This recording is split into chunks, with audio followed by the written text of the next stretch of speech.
Welcome to the garage. I'm Chris. My friends call me the Candyman, and you already know what time it is. Tonight, we're drafting best ball teams, and we're going to be getting right into it, hitting up the best ball mania 6 streets. It's time to get back in. Underdog dropped a few different contests in the last couple days. They've closed, we've maxed them. There's not much left to do there, so we're moving on. Best ball summer continues. We're going to get right into it. It's going to be a 20 seconds per pick. Best Ball Mania 6 coming up right after the intro. If you're new to the channel, if you're watching this in the future, make sure you're subscribed. We have a 500 subscriber goal to hit before the start of the NFL season, and we're almost there. I can see it. We can do it. I need your help, though. So come get in the chat. Say what up. Ask your fantasy football strategy questions. Come draft with us. These best ball teams aren't going to draft themselves. So we're going to be here all summer long, pretty much every night. Happy 4th of July weekend to everyone. Hope you had a good time. And yeah, man. So we're going to get into it. Also, tomorrow night, BALLSY with BINDLES, my co-host, on his channel. Link in description. Make sure you're around tomorrow night at 9:30 p.m. Eastern time. We're going to have an extra special guest on, Sacrilegious from Leg Up. He's coming on. We're going to be talking best ball strategies, player takes, the Leg Up sim, everything going on over there. It's going to be a great show, and can't wait for that one to share it with you guys. And yeah, so let's get right into it. Let's hit the intro. But overall, it's like the guy can ball. Like, actions speak louder than words.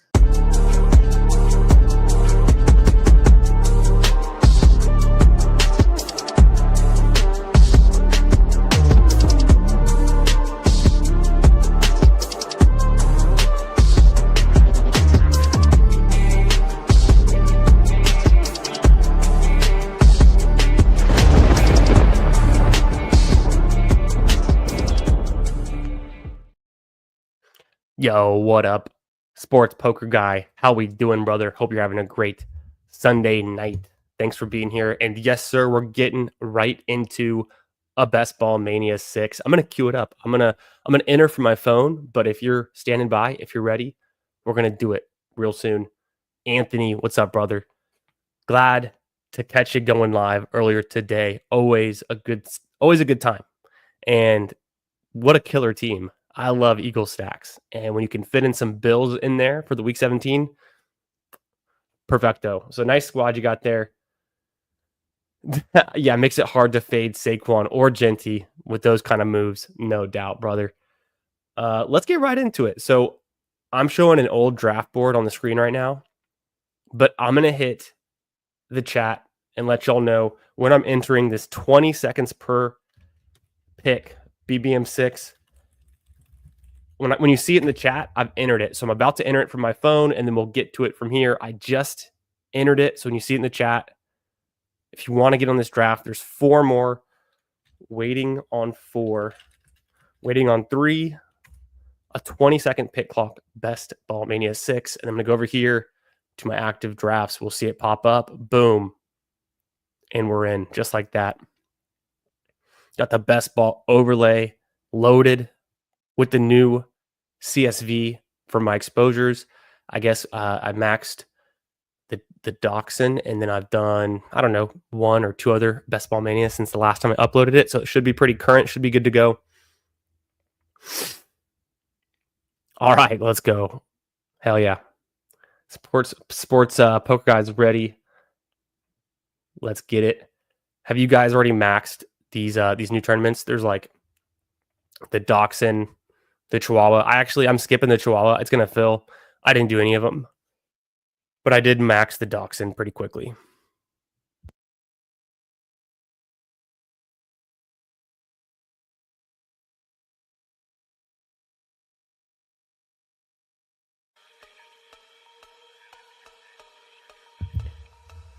Let's get right into it.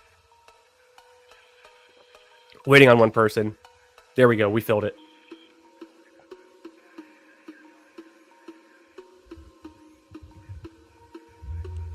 Would you look at that? Your boys in the one spot. Finally. Been long enough. It's been a while. We get the 101. And Sports Poker Guy, which spot did you get? What's your underdog name?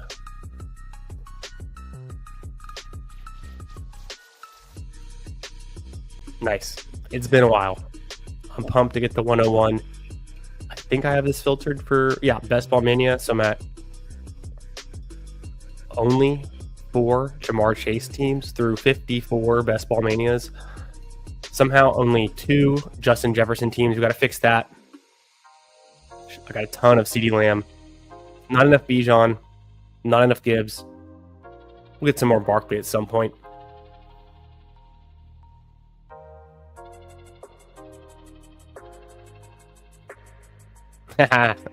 Yeah, best ball on call. Putting in a day's work.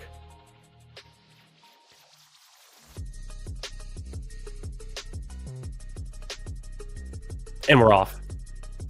We got Sports Poker Guy VTG in the 6th spot. Let's get it. I'm feeling like I can do a couple drafts tonight. Easing back in after a long weekend off. Just got back in town. Been drafting a little bit. Like I said, I did the 4 Max Dachshund. I did a Best Ball Mania or 2 over the weekend. I have something funny to show y'all. I entered my Corgi over the weekend. I think it was Thursday night. Might have been Friday night. I think it was Thursday night. And as soon as I entered it, I fell asleep. I've never done that. Entered the Corgi. Solo, single entry tournament. Fell right asleep. And it drafted off my ranks. So the team is actually pretty fire. I set draft limits on QB and tight end for 3 and 3. Maybe even 4 on tight end. I don't actually remember. I didn't set draft limits on running back and wide receiver. And that's what got me. So I ended up drafting a 2-8-7-1 team. I'm going to share it with you. I'm going to show you guys at some point during this draft or after it. Hilarious. And then it was Thursday night because Friday, Davis Maddock goes live and he does his Discord team reviews, which is a pretty fun new segment he's been doing. He's done it 2 weeks in a row now on Fridays. And I submitted that Corgi. And he said it was, quote, the best auto-drafted team he's ever seen. Which was hilarious because, again, it had 1 tight end. And that tight end was not an elite tight end. It was Juwan Johnson in probably the last round, if not the 17th.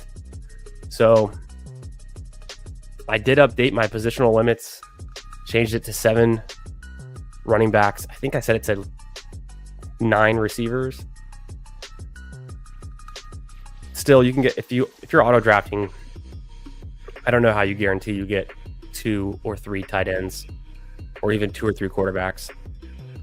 But the team's not bad. There's not a whole lot of stacking in it. It's just a lot of good players drafted off my ranks. And then, yeah, the solo tight end's pretty hilarious. But if Juwan Johnson's the guy you need, I think we're good.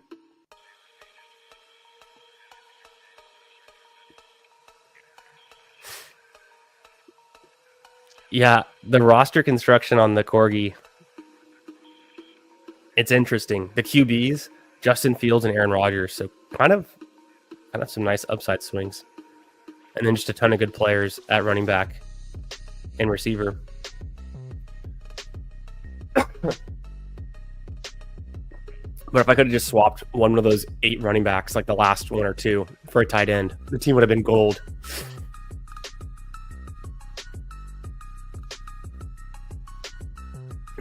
So I've been updating my ranks. We got 2 picks here.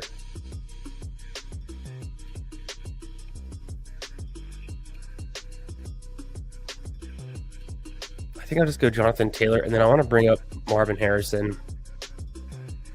I don't take a lot of Marvin Harrison.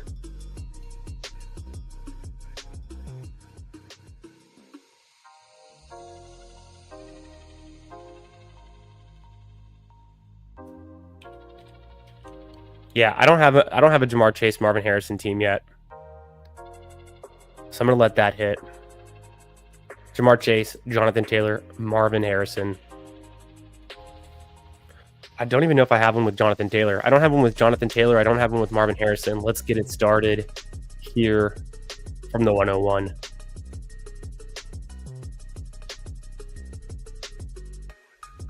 Drafted in the 3 spot. Starting with a very high T. Bijan Robinson, Josh Jacobs, and Chase Brown. Yo, what up, JT? How you doing, my man? Hope you're having a great Sunday night. Hope you had a nice 4th of July.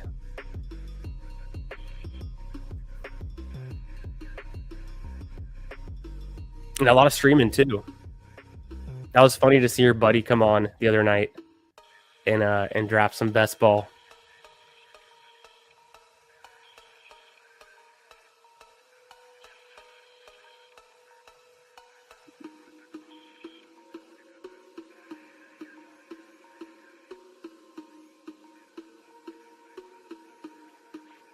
I want to check something. So, of my combos with Jamar Chase,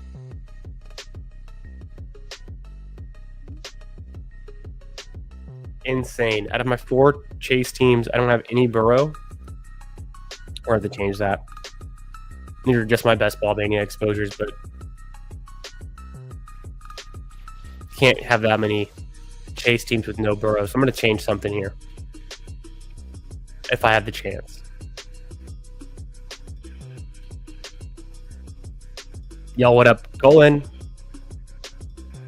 Yeah, man. Great 4th of July weekend. Went out to the parents' house in Austin. Hung out there for a little bit.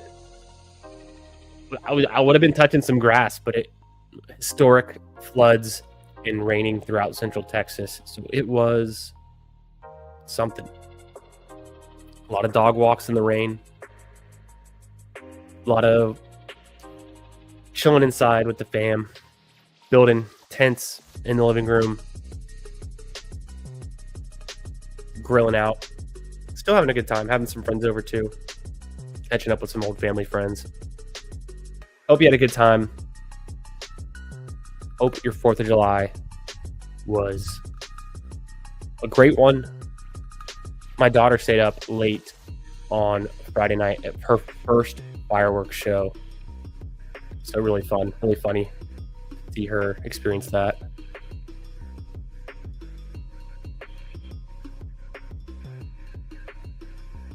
God, Hertz is there.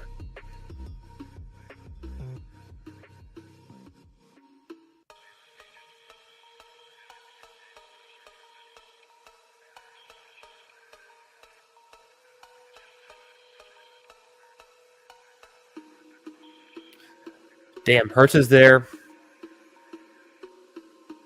J-Mo or Pickens?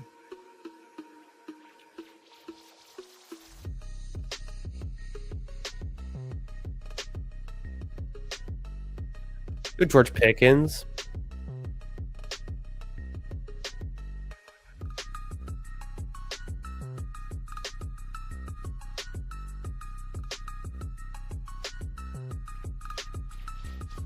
I'm taking Joe Burrow. It is what it is. He's not coming back around. I'll take him there. That's where he used to be going when Best Ball Mania opened. I just checked my combos. I don't have a single Joe Burrow, Jamar Chase team. I don't even have that many Jamar Chase teams. I guess I have enough, but I don't have like an incredible amount through 54 drafts. So I'll be lucky to get 12. How many of those do I want with Joe Burrow? Practically all of them, and I've already got 4 without him. So lucky for Forey Wayne. He gets the CeeDee Lamb, Bucky Irving, Trey McBride, and then Devonta Smith with Jalen Hurts stacked up. That's a pretty nice start. I like that one.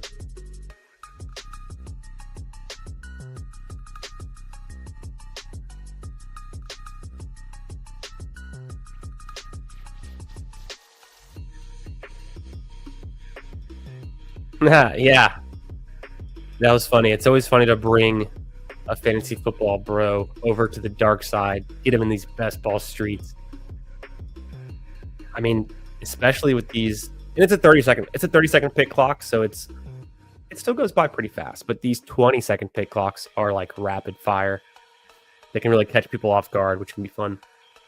Yo, what up, Dr. B? Yeah, the rain was terrible. Terrible. Lots of raining.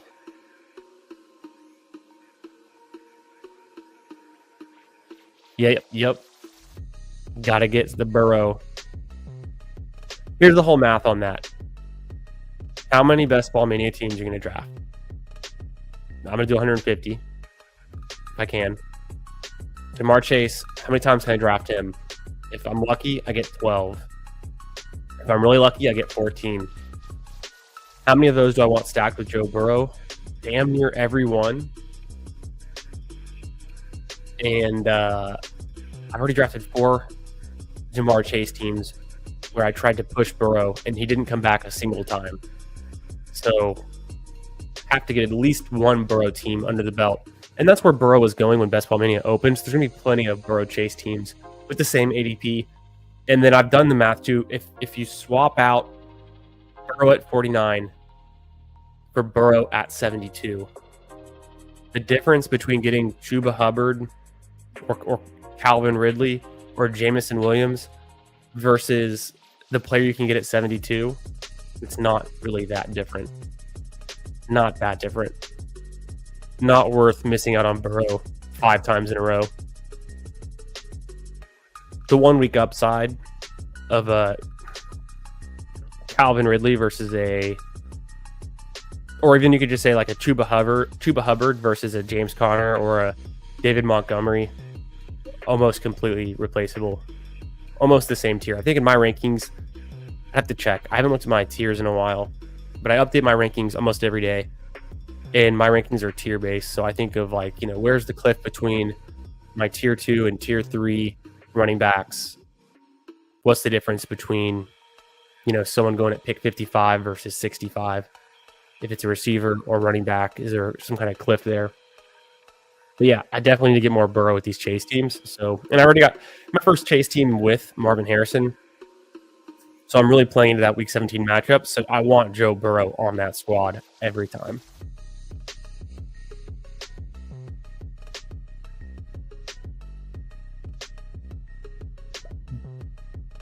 Bijan, AJ Brown, Bucky. I think I don't know. Not like insanely rare, but not bad. Definitely not bad. Because if you get Bucky in the 3rd round, I've seen him go in the 3rd round. That's pretty nice. So I'm pretty sure I'm going to go with Quinshawn, and then it's just which other receiver do I want here?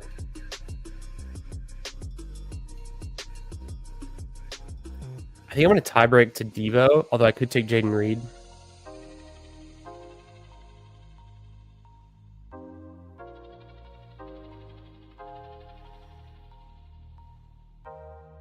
Let me see what I got. Just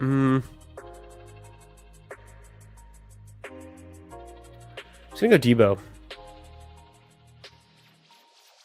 I go back and forth. So like my ranks would have had me take Myers, Golden, or Reed if I'm looking at my next receivers.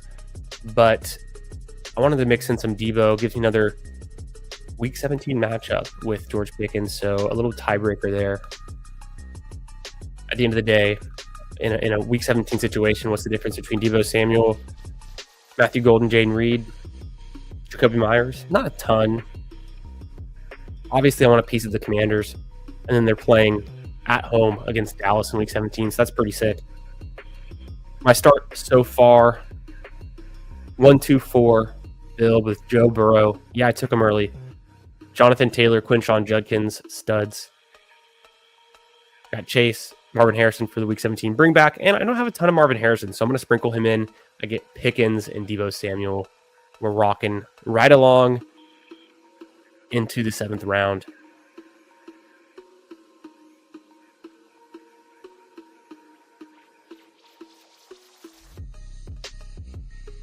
Yeah, but Bijan, AJ Brown. So you get a slight fall on AJ Brown there, which is pretty nice, depending on where you got Bijan at. But then, assuming you took Bijan in like the first 4 picks, a slight fall on AJ Brown, and then Bucky comes back around. I think it's nice. Not super. I don't think it's super unique, but I can't claim to like have one in a best ball mania. I'd have to like check my teams. I like that though. I like those 3 players together. Yo, what up, Alex? Yeah, pushing Burrow doesn't work for me either. I was looking at my team combinations, and previous to this team, I've got 4 Jamar Chase teams in best ball mania. 0 of them had Joe Burrow. So that means I've pushed him 4 times. He's never come back around. So I've already got one with Kyler. So it's not even worth just like, oh, if I don't get him, I can get Kyler. I've done that. I would do it again. And so yeah, get him where I can. See Money, what's up, bro? How you doing? What are you drafting tonight? Is the Chihuahua filled yet? Are you guys drafting Chihuahuas tonight?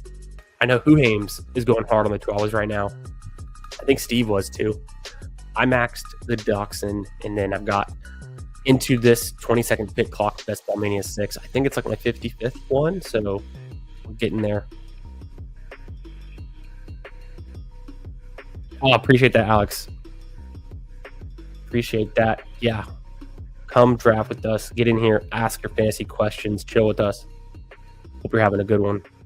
What's your name on Underdog, by the way? Keep an eye out for you. Way too many slows. See, I'm avoiding the slows. I'm not doing any more slows. I've got 3 slows going right now. They're all 3 from the Poodle. And I meant to do all fast in the Poodle, but I had to do 3 slows at some point. I didn't have to. I chose to make sure I could max it still. Probably could have squeezed them in, but it did close pretty quickly. And the Poodle was open for like 2 days, 2.5 days. And so, yeah, I've got 3 slows going. I don't want any more. Coming up on pick 96, 97. I don't think I need Kyler on this one. I've already got Burrow. So then I'm going to skip the quarterbacks. I'm going to go right into running backs, receivers, tight ends.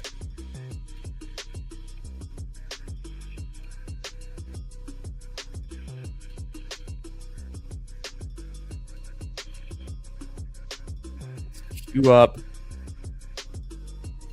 Etienne. I think I'm going to go with Etienne and maybe Harris. Or Burden, but Burden's been kind of falling, so I might be able to get him to come back around. Maybe not, but slight chance. I like Harris just as much. If I look at the tight ends, I could commit to Mark Andrews or Kelsey. Wide receiver-wise, it's probably going to be Trey Harris or Keon. I'm going to go Keon this time. I take a bunch of Trey Harris. I'm going to mix in some Keon just to make sure, even it out. Keon's been rising a little bit. Could have gone Mark Andrews there. Didn't feel like I had to take a tight end yet. Because I took Joe Burrow so early, I'm probably going to push tight end. Grab another running back. You know, Etienne going to get phased out. Is he the guy this year? I don't know. But around pick 100, I'll take a chance. Just get a Jacksonville running back on most teams, almost every team. And then Keon Coleman, like I said, just evening out exposures a little bit. Kind of a same thing. Keon or Trey Harris.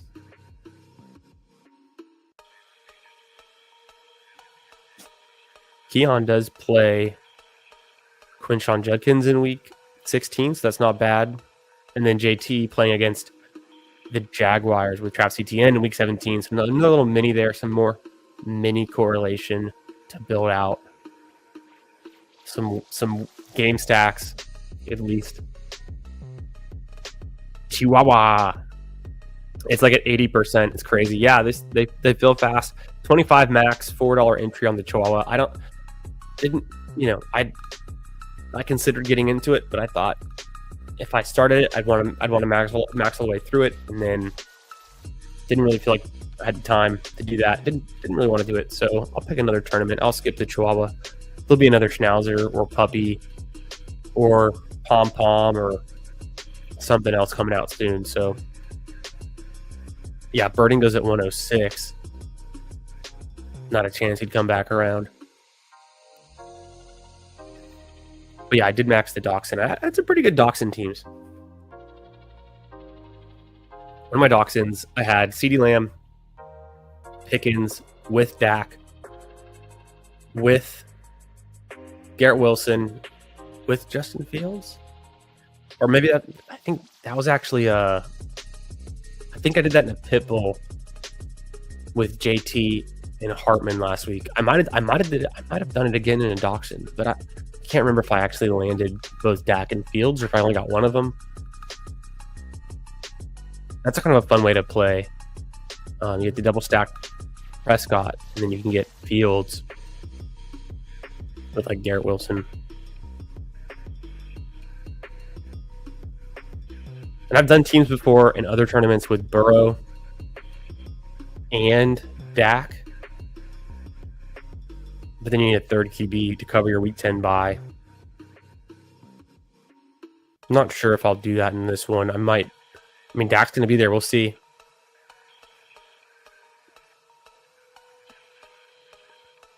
Nice little falling value on Bo Nix.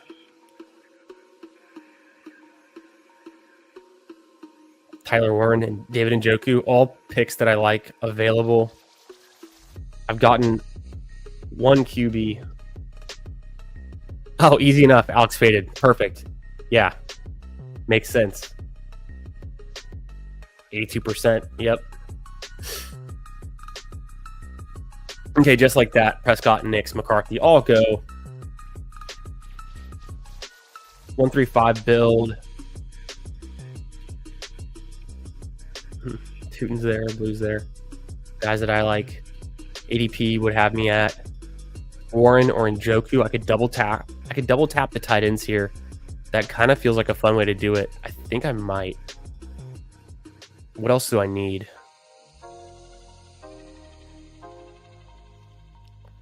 I'm going to at least take Njoku to go with my Quinshawn, and then let me think about taking Tyler Warren.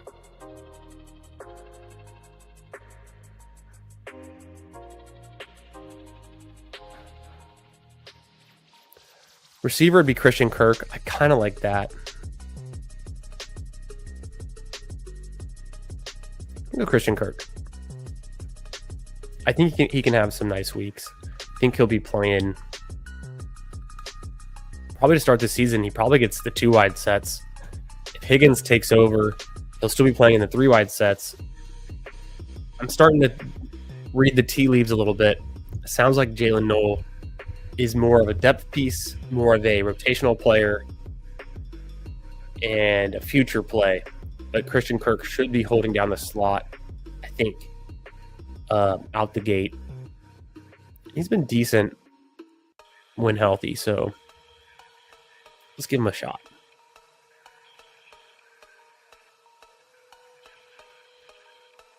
Could have gone Tyler Warren. I really like the late tight end options too, so not gonna. I mean, double tapping tight end there could have been pretty good though too. But I feel like the thing is the next couple picks I have, so the 144, 145, that's primo for a tight end. Same thing with the 168, 169 range. Those are both really good spots to take tight ends. So I'm gonna save some of that for later. I also have Christian Kirk in like the last wide receiver in a tier break, and after that, I don't love a lot of the tight ends or wide receivers that are available. So I've got 6 receivers I like, and I want to say I took my first 5. Yeah, my first 5 through 9 rounds, my first 4 through 7 rounds. That's just how it kind of falls. And then to me, the break after round 7 is pretty big. Although I like guys like Ibuka and Higgins, Josh Downs.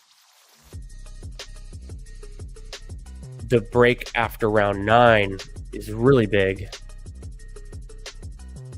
You can see in rounds 9, 10, 11, it's all tight end, QB, running backs, not a lot of receivers going. After Christian Kirk, in my mind, I mean, look how many tight ends just went. 4 out of the last 5 picks. And only Kyle Williams drafted since I took Christian Kirk. So that just tells you something there. It's definitely a tier break.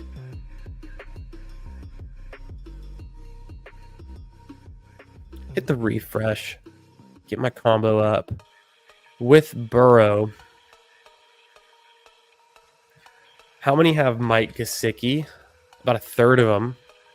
My 3 Burrow teams, which I've got Burrow with T a few times, of course. And then what about Yoshivas? About the same. Brown. Don't have any Chase Brown with him. I've got some Pollard Brooks, though, which makes a lot of sense. McBride. Nope, no McBride either. So Connor. No Connor. Interesting. I haven't built out a ton of the Bengals versus the Cardinals in week 17. Just hasn't fallen to me that much. Games in Cincinnati.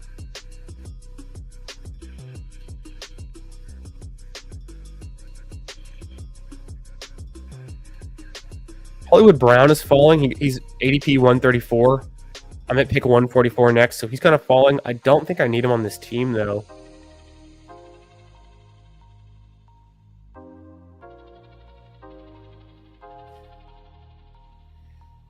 So I'm going to go ahead and I'm going to get Jaden Blue and CJ Stroud. Stroud will go with my Kirk and be a nice QB2 for this team that I don't need too much out of. And then Blue, I think, is one of my favorite picks on the board. Rookie, a lot of upside.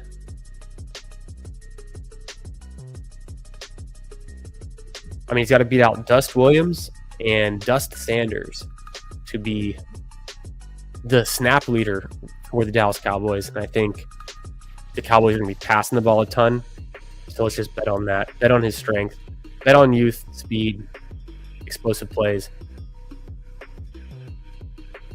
I don't know how many Chargers there are remaining that I want to draft. So I'm not going to do a whole lot with the Texans. But it's a nice little bye week fill-in. Another, year 3 QB could have some upside after a down second year. I'll sprinkle in some Stroud falling past ADP with Kirk. And I mean, I have Blue insanely ranked. I have Blue ranked. Off my ranks alone, I would have taken Blue at pick 121. But I knew there's a chance he'd come back around, so I'll get him at 144. We roll on. Probably done at QB with those two. Yo, what up, Nick? How we doing? What's good? How was your 4th? A lot of streams coming out this weekend. Good stuff, man. Just popping in, lurking, listening. I caught a little bit of the one you had, I think, yesterday. Yesterday was with Hartman and with Zero, right? Zero came on. I think that's who it was.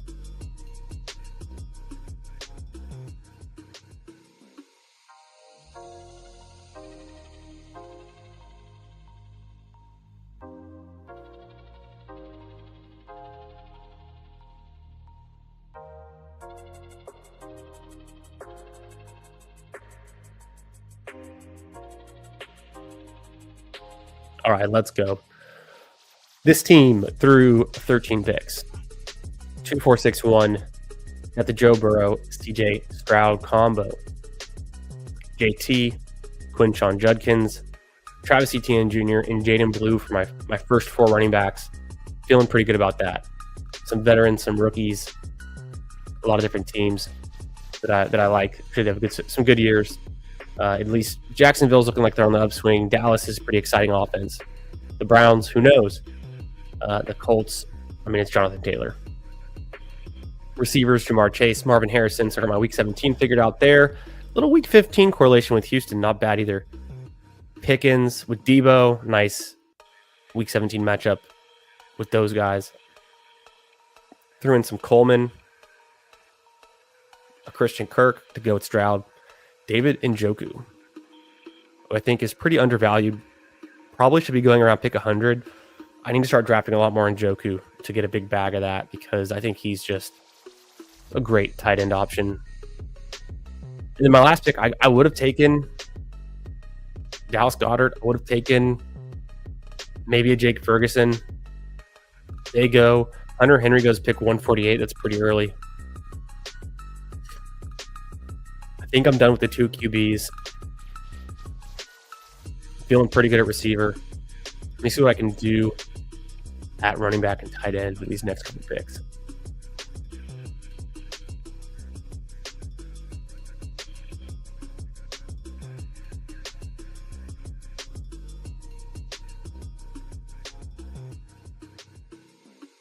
Not a whole lot that I like at the running backs right now.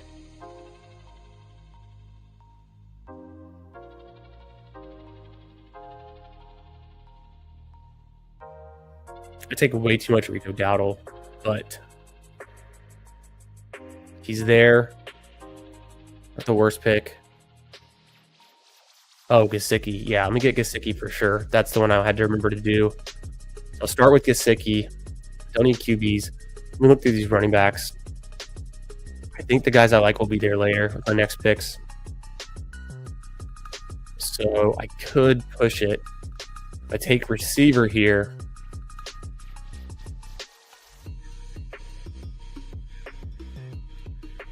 I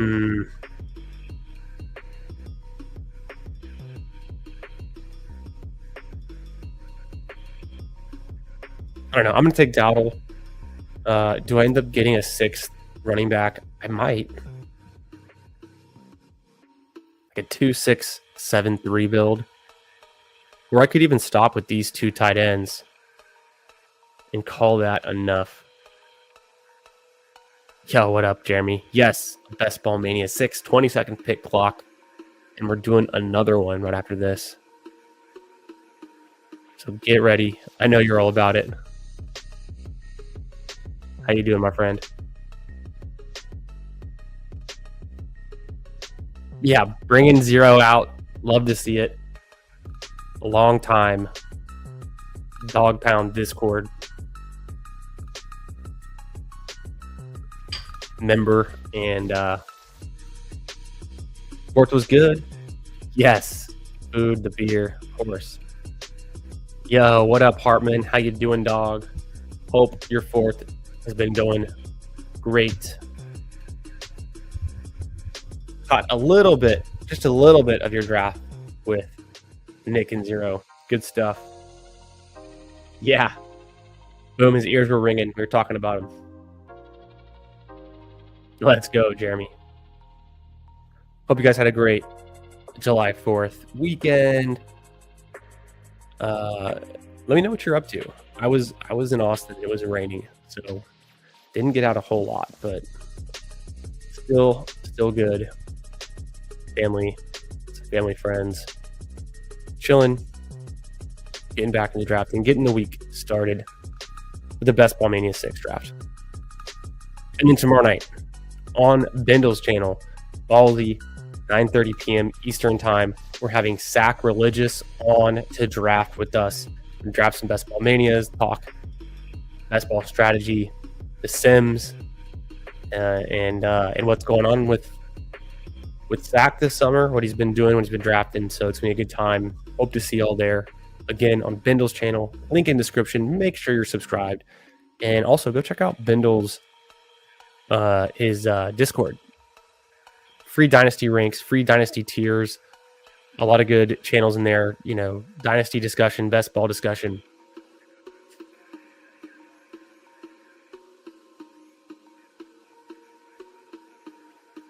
Let's see. Like I said, I think pretty sure I'm going to go back and go to 6th running back and then be done. Although, like, my receivers feel pretty good. The running backs feel nice too. Not bad. Receivers feel pretty nice. Obviously going to get a 7th, but it's like how many after that? And then so I've got 2 picks coming up, and then the last pick. Make sure it's a luxury pick with the last one.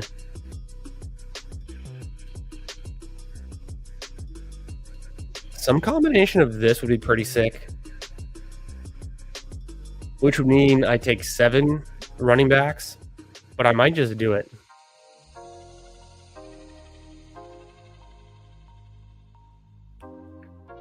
And then the receiver in the last pick, take round 18 receiver. I don't have any issues with the bye weeks right now. I could easily stop with 2 tight ends. I think what I'm going to do here is go ahead and take this combo that I love.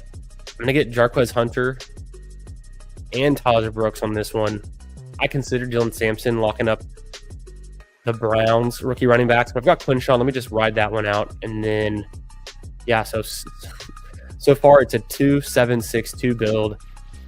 And I kind of have a luxury pick with my last pick, considering I feel really good about my receivers. I'm almost certainly going to take a 7th receiver, though. So 2-7-7-2 build incoming. And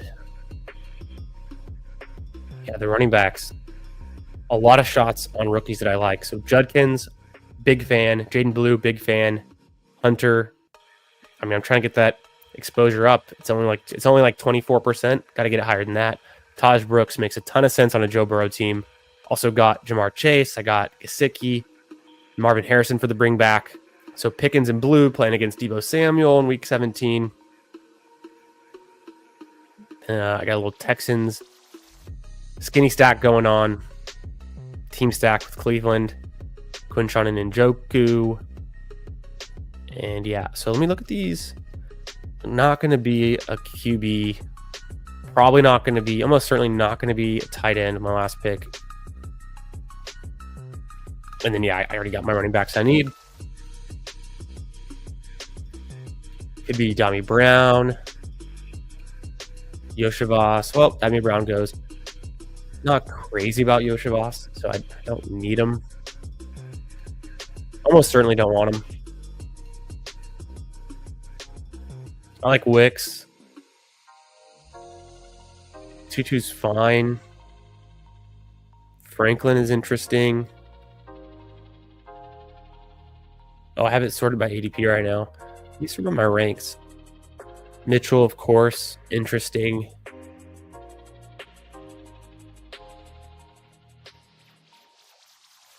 I just don't know where to go between DK, Ayo Manor, and Restrepo. I took a Restrepo share in a Dachshund with Cam Ward recently.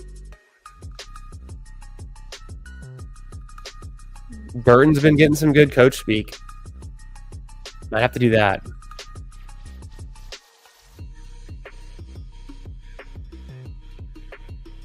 Yeah, actually, I took Restrepo in a BBM with Cam Ward. It was not a Dachshund. It was actually BBM I did recently. I'm tempted to go Burton. Let me see. That'd be 3 out of my 7. Week 10 bye. I'd have in week 10 I have Harrison, Debo, Coleman, and Kirk to cover 3 spots. That seems all right. Those 4 covering 3 spots. Only 1 tight end in Njoku, and then the running backs, I'd have JT, QJ, and ETN in the flex, hopefully. So I think I'm covered. If I did want to go Burton,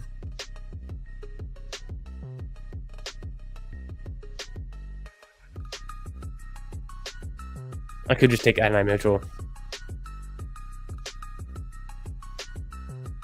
Yo, what up, Tyler? How you doing, brother? Hope you're having a great Sunday night. What's going on? See, I saw you're back on Twitter. Welcome back. The slight ban, the short ban, that can't keep you away forever. So funny. Okay, Burton, Wicks, Franklin, Mitchell. Wicks, they just drafted 2 receivers. They're trying to replace him. Franklin's interesting. Burton's getting some good coach speak. Mitchell, I like. I've got a ton of them. Go Burton on this one. Why not? I don't take a lot of the Bengals. So I'm going to go ahead on this Best Ball Mania team. Get myself 2 Bengals receivers, a running back, and a tight end to go with Joe Burrow.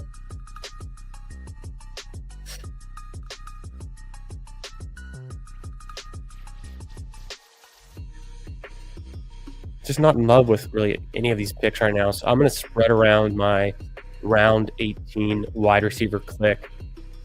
Got enough Wicks, 9%. Got enough. A.D. Mitchell, 15%. Franklin maybe was the pivot there. Get some Burton.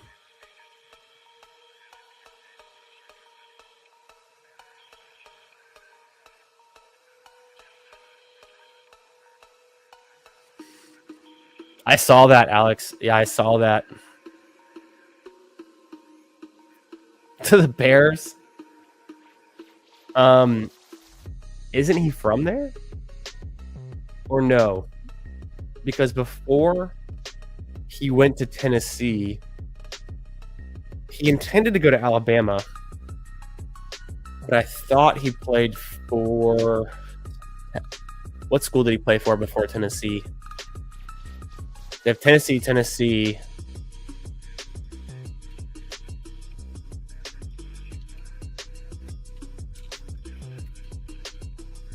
Where was it again? Just Tennessee? That doesn't make any sense. He intended to go to Alabama.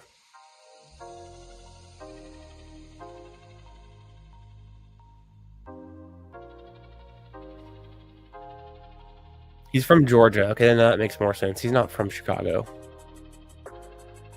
Yeah. Alabama. He redshirted. Derrick Henry. Yep. Kenyon Drake. There we go.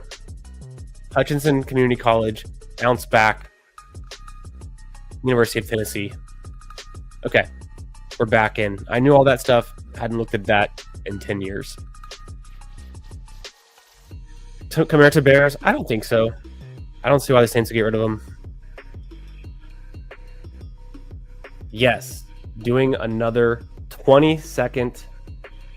Yeah, he's not from Chicago. That's right. I knew he was from SEC territory. Wanted to go to Bama. Went to Bama. Didn't happen. Didn't injury. All that stuff we just looked at. All right, so we're going to get right into another one. I'm going to enter it from my phone. And let me tell y'all when to enter a 20-second Best Ball Mania. It's going to be my 57th. I'm going to put in the chat.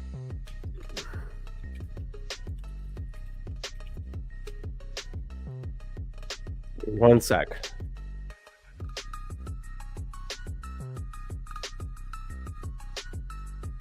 Oops. Get ready, but not ready yet.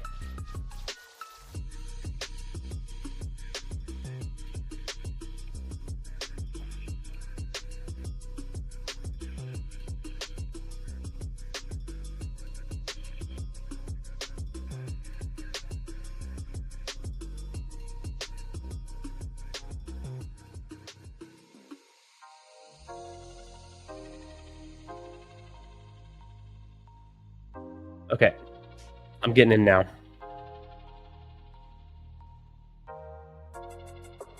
Five more to go. I'm in the one that Jeremy's in.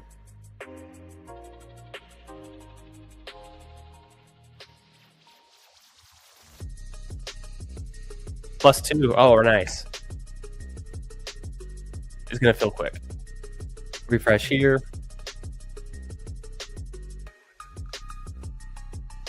Let's go. One more to start. 20-second pick clock. Best Ball Mania 6. Hey, I got lucky the last one at the 101. Took Jamar Chase. Built out a Bengals Week 17 matchup against the Cardinals. So I had Burrow, Chase, Gesicki, Burton, Taj Brooks. I took Marvin Harrison Jr., which I don't normally do. Oh, got a lot of bros in this one. Let's go. We got Hartman in the 11 spot, P-Punch in the 12, the Icon in the 9. I think we just drafted with Forey Wayne. So if you're in here, what's up? How you doing? Or it could just be he's ripping some drafts at the same time, and he got caught up in some of these stream drafts with us. The What in the 6, Alex in the 5, BTG, a.k.a.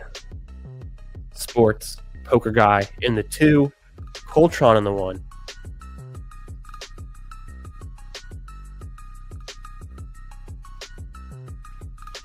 Woo! Woo! What's up, Boo Hames? Yep. Yeah, Jeremy, the icon in the 9. In the 5. In the 2. Let's go. 12 enter. Only 2 could advance. Who will it be? Hartman's punch in the air right now. He's in the 11 spot. You're going to be sniping Hartman picks all draft long. Yo, the what? How we doing? With the John Travolta. See that punch at the 12. Yes, sir. Yes, sir. AJ Hernandez. He punch. Definitely. How you doing, brother? Hope you're having a great Sunday night. Now you have to draft on your computer. Get up, get off the couch, get out of bed. Jump on the desktop. Snipe you on Rome for the bit.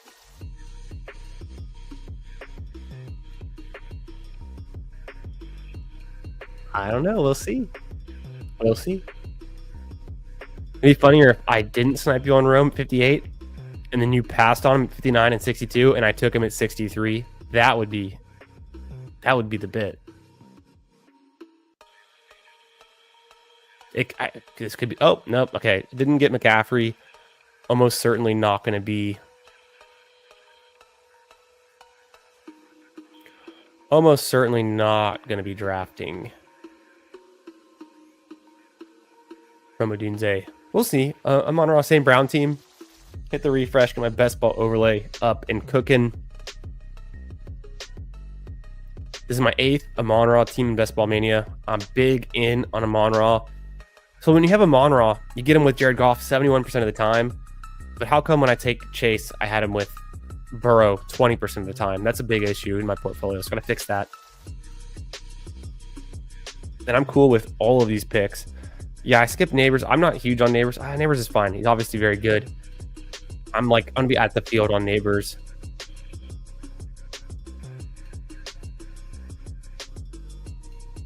I'm cool with BTJ, Drake London, Devon Achane.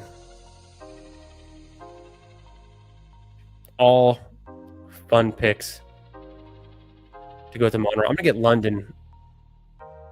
Achane. Should I go Achane? Actually, I've got a lot of London. Let me get some Achane. Some more Achane in here.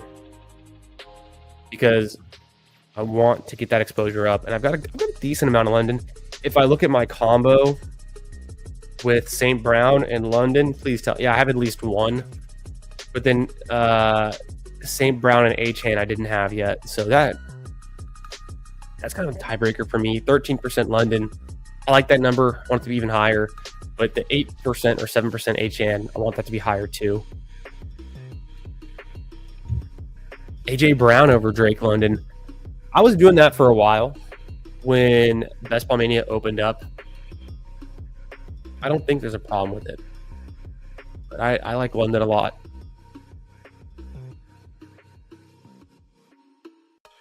Yeah, Dragonheart. It's an Achane year. 100%, 100%. I feel similar. Could be the year. Let's get a healthy Tua. Get that efficiency back up, that volume, hitting, the pass catching ability, the long breaking touchdown, big play potential. I'm in. Let's do that. Yo, what up, Corey Wayne? I thought you might stop by after a bit. Falling in the last draft with us and this one too. Cheers. Yo, what up? Hope you're having a good Sunday night. Thanks for stopping by, drafting with us. Hope everyone's having a great end to their 4th of July weekend.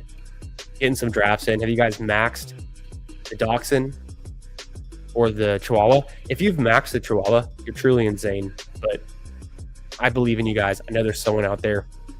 I wouldn't be surprised if Hartman maxed it.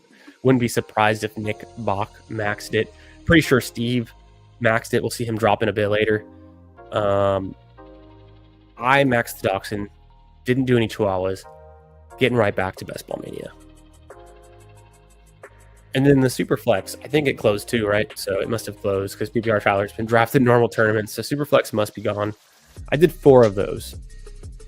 That was enough for me for right now.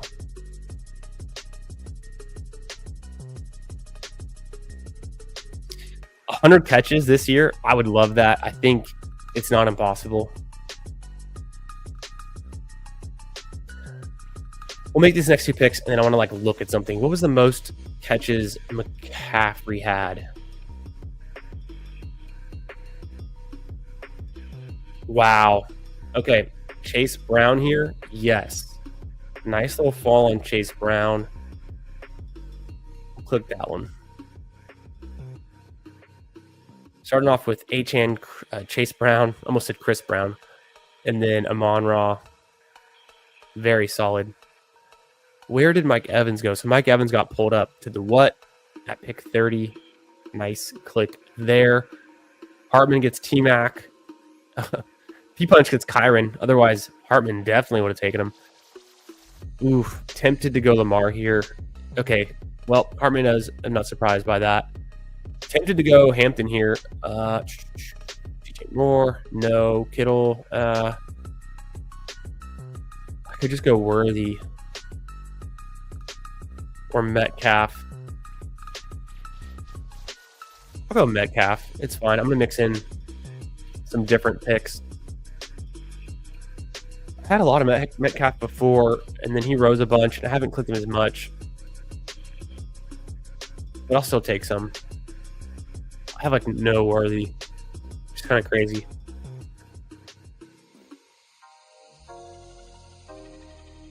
There's a nice little week 16 matchup with Chase Brown, HN, and then yeah, just taking a receiver, getting some Metcalf. Kind of receiver avalanche here. Just a bit. I mean, T-Mac goes in the 3rd round to Hartman. Mike Evans got pulled up.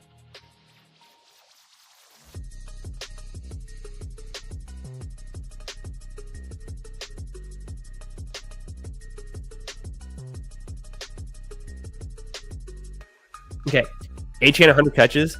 What was so Kamara? He maxed out at like what? 80 catches? No. Yeah, 83 catches. Yep, 80, 80, 80. That was the whole thing, the whole meme. 81, 83. So HN gets to 83. He's pretty much a super elite pass catcher. McCaffrey, I can't remember. Did he get to 100? I just can't remember. Yeah, 107, 116. So that's the realm we're talking about for HN. Who, what did he have? I don't think he's hit 80 yet. But last year was 78. Boom, there it is, 78. A lot of that without Tua. Yo, Fantasy Dog. Appreciate you being here. The 19th like. We gotta get those likes up. Make sure you guys hit like. Let's get it. The second Best Ball Mania draft. 20-second clock. And a lot of familiar faces in this room. So this one's ripping along. We're already halfway through the 5th round. Feels like it just started.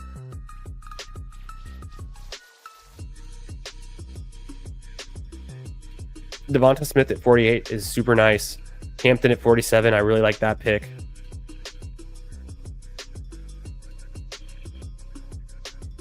Let me see what I can do here at 58 and 63. Zay goes. Really hard to get Zay to come back around to 59. It's possible, though. Ridley's there. I think that's my obvious pick. I like Ken Walker a good amount, but there's just so many other running backs coming up that I also like. So I think I'll take Ridley here. And then I'll just take whichever running back. Potentially take whatever running back comes back around.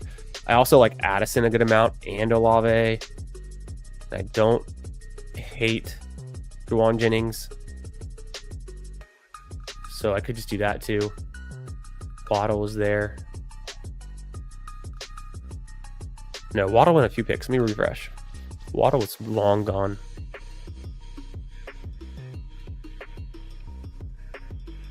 Ken Walker, great pick at 59. Travion 60. Olave goes. Hartman got a pick. He takes Addison. I like that pick a lot.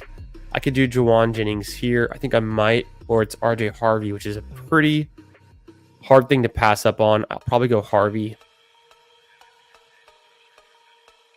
Trying to figure out what else I might need.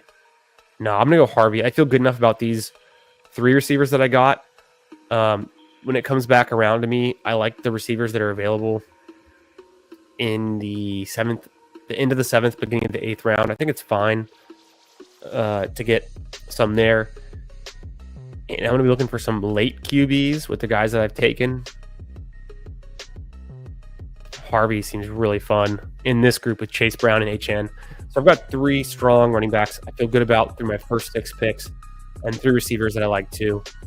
Some alpha guys, wide receiver 1 on the Steelers, wide receiver 1 in Tennessee, almost assuredly. And then Amon-Ra, let's hope that he's okay. Otherwise, killer for fantasy. One of the best picks at receiver. Criminally undervalued, but there's only so many players that can go in the first round. And it's hard to make an argument to take Amon-Ra higher than where he goes. But at the same time, I think he's pretty interchangeable with a lot of these picks. It could just be the guy you need in the first round to win.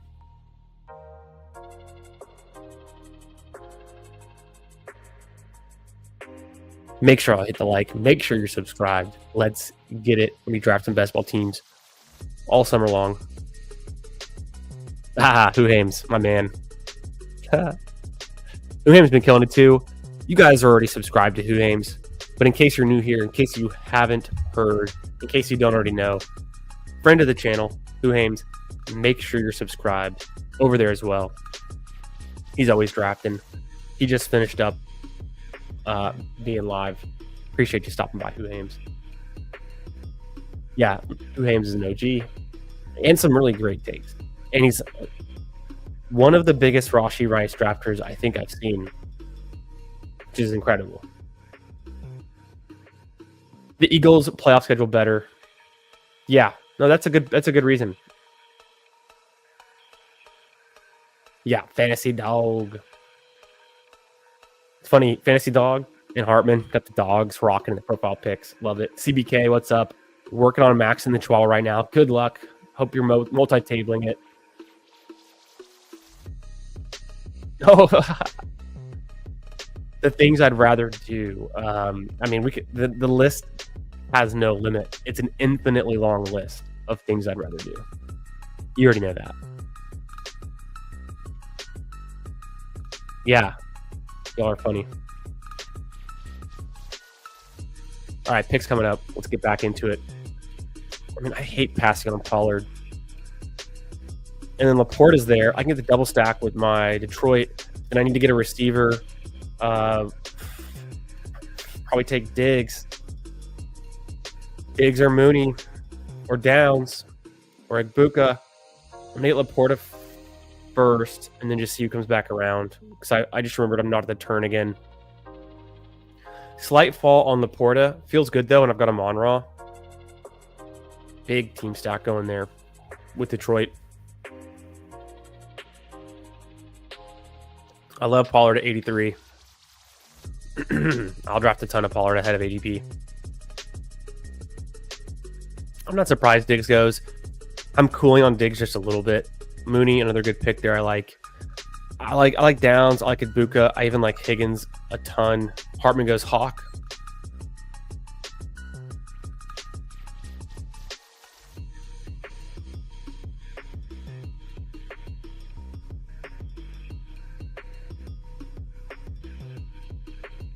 I'm going to take Egbuka. It's a tiebreaker for me. I get the Week 17 matchup with HN.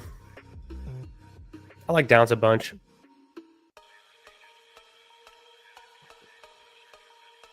I like Egbuka a ton, though. I think he's just...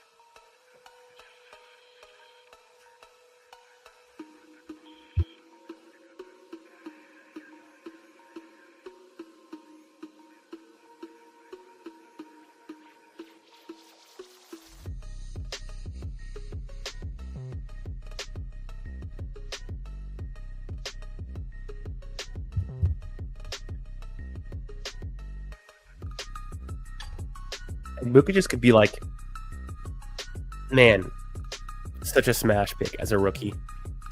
He could easily be the guy we're drafting in the top 40, top 50 next year, maybe even higher.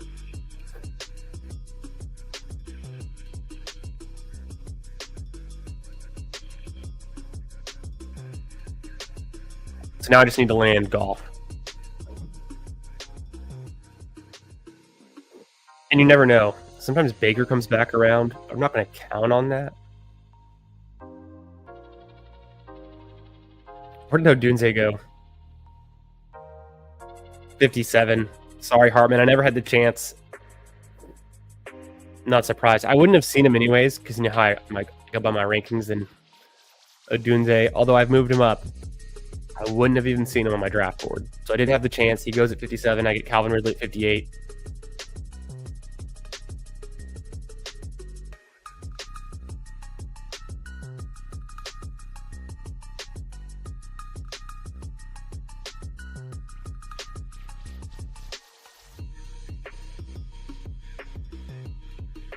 The Philly playoff schedule. The Philly playoff schedule is Las Vegas, so in Philadelphia against Las Vegas, at Washington, the Commanders, at Buffalo. So this could be some fun games, some shootout games, some high-scoring games potentially.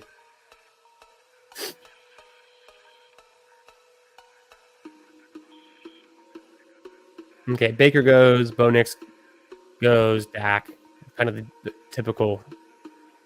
I've been seeing Baker fall more and more to the 9th round, though. That's where I like to take him. I'll take Baker in the 9th round, but probably not the 8th very often. So I'm pretty low on Baker, and I have a ton of Igbuka. Funny how that works out. Okay, Cup is there, 10, 12 picks past ADP. Kind of tempting. We'll see what Welcome or the Icon do.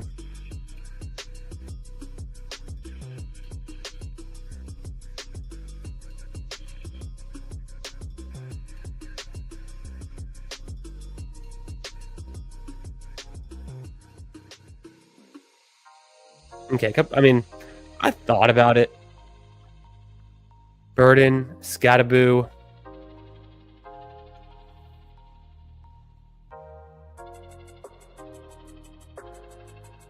I'll probably go Burden just on my team build and what I need. I feel really strong at running back. Obviously want to take Scattaboo, but man. We'll see what happens. Plus, I don't think it's going to happen, but for some reason, if Jared Goff goes, I don't think it's going to happen, but if he did go, in any given circumstance, I'd have a backup to go with Caleb there.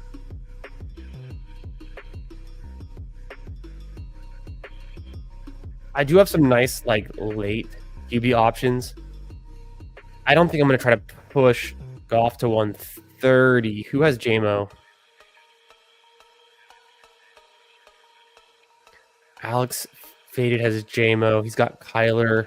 He's got 2 passes at getting him. Let me make sure. I don't think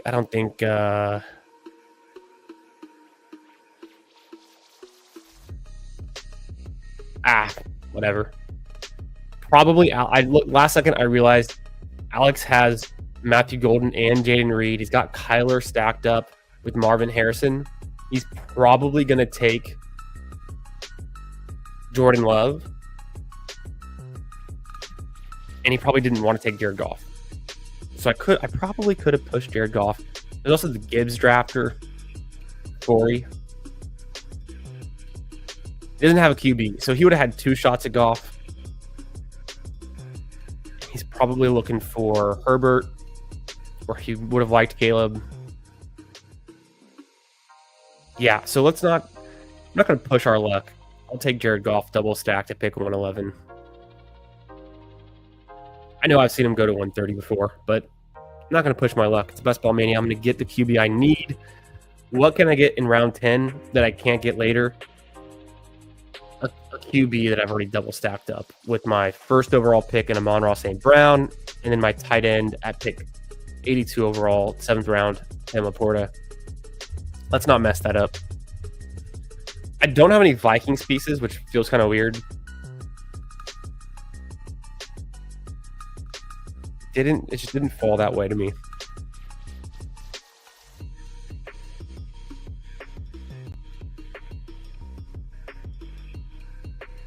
But I like the way this is going so far. Yeah, Alex gets his Jordan Love piece.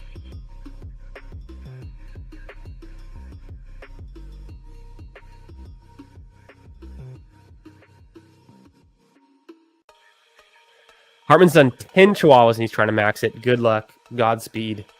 Sounds like it's going to be a late night of multi-tabling for Hartman. I bet you he's doing a Chihuahua or two right now with this Best Ball Mania. Sounds like he moved over from the phone to the desktop just for that reason. If I'm reading between the lines, if I know Hartman. T-Mac over Jason and Kyron is the right call. I won't argue. I won't argue that. Yeah, he goes T-Mac right over Jason and Kyron. I'll take some Kyron, though. And I don't want to be totally out on JSN, but obviously I think T-Mac. I can roll the clip. Ooh, before he does get Herbert at 127. Nice grab there. I got pick 130 and 135 up next. Tootin is there. Like that. And then I'll be good for a bit. I'll go ahead and grab Tootin. Harvey and Tootin, pretty strong. Rookie combo. Let's go with Chase Brown and Achane. And then I think I want another receiver pretty soon. Unless we've already hit the cliff. And yeah, we're already kind of at the cliff for me. I'm going to pass on the receivers. My tight end options. I like Kraft and Loveland.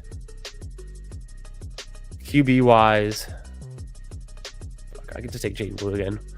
QB wise, Lawrence. I don't think the connection between Lawrence with Tootin and then getting like a late Dammy Brown or Britton Strange is enough for me to be sold on that. Kraft is nice here. Kraft is really nice here. And then Colston Loveland is pretty cool too. Go ahead and get Kraft. Kraft and Laporta.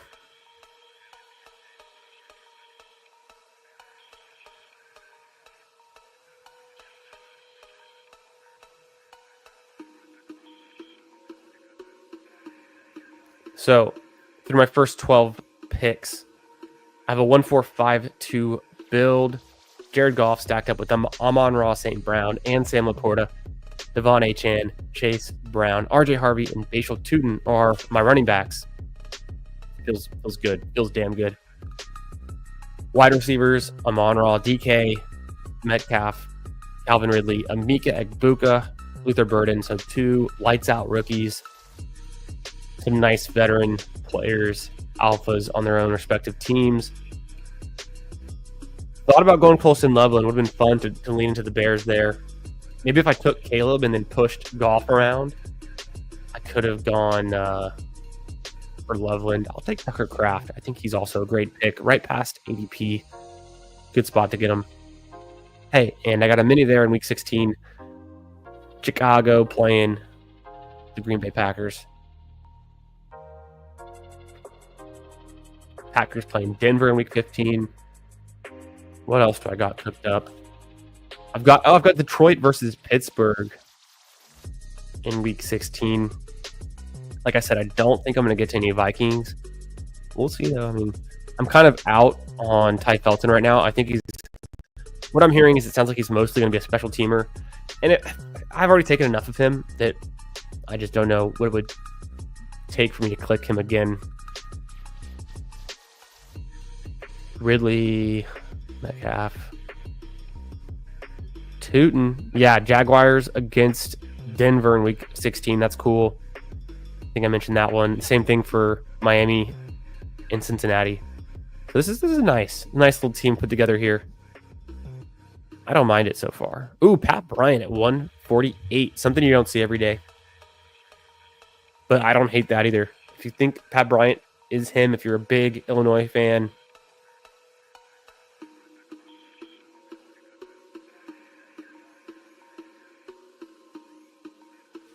hashtag QBs matter. What up, Dad? How we doing? Happy 4th of July weekend, everyone. Hope you had a good one on Friday. And getting the week started Sunday night.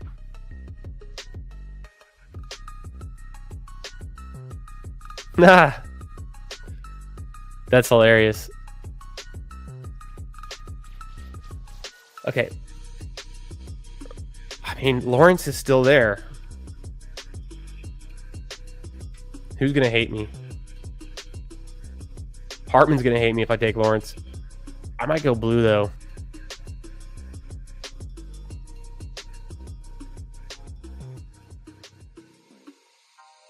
Lawrence is still there, but I don't really need Lawrence.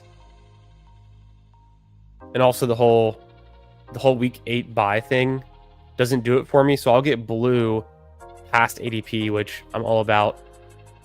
Yeah, Lawrence wouldn't have been good for my golf team. I only have Tootin, and I don't want to backstack him. The week 8 bye thing didn't sell me.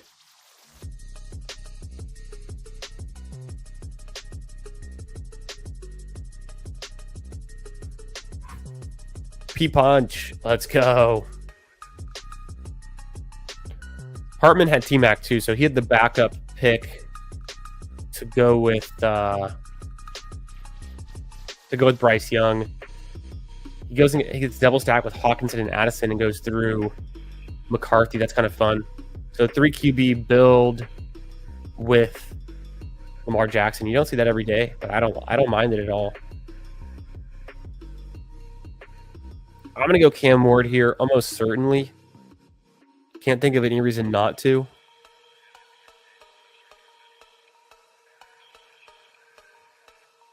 So Cam Ward's the pick for me. I stack him up with Calvin Ridley, and it's a nice little combo there.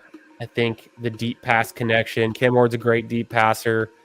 I think he's going to come into the league and be effective immediately. Obviously, as the starter from day one. Titans offensive line should be pretty good, I'm hearing. And yeah, Cam Ward, what do you have, like 43% completion on deep balls, something like that? He had well above average deep ball, if I remember correctly. So let me get that paired up with a burner, Calvin Ridley, a guy that can get it done on big plays.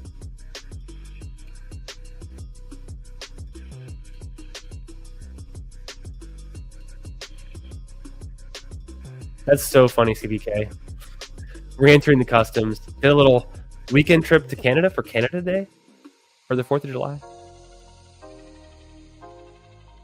Yeah. Yep. Yeah, got corner. Yep. P-Punch got you there. I heard you say that. Who Hames? You were contemplating Rashee Rice at pick 15. Love it. Incredible. Yeah, I know Thad's not in. More for Who Hames.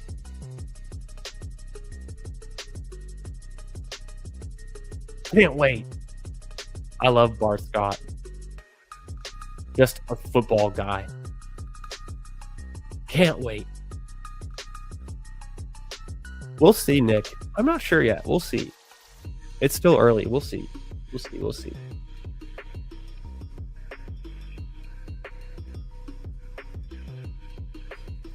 CBK. True. If you averaged them out.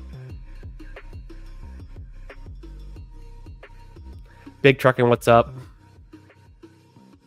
There you go. I don't know. Generally, I would take a third QB. Get one late. Aaron Rodgers. Danny Dimes. And yeah, they got the week 10 bye. So you need someone who's going to play in week 10. Jackson Darts might not be starting in week 10. Tyler Shuck might, though. Something late just to fill in. Probably replaces more points for you than any 8th receiver or 7th running back. Maybe even 3rd tight end, you could argue. So I would be in. I would agree. I would think that's something you should probably consider. Noel or Pierce.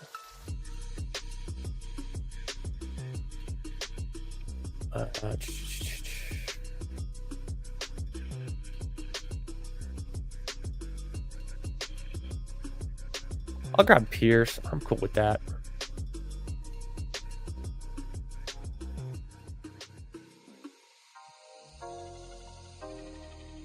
Needed another receiver. Someone who can spike hit my lineup. I've got 6 receivers. Wow, Shuck goes pick 180.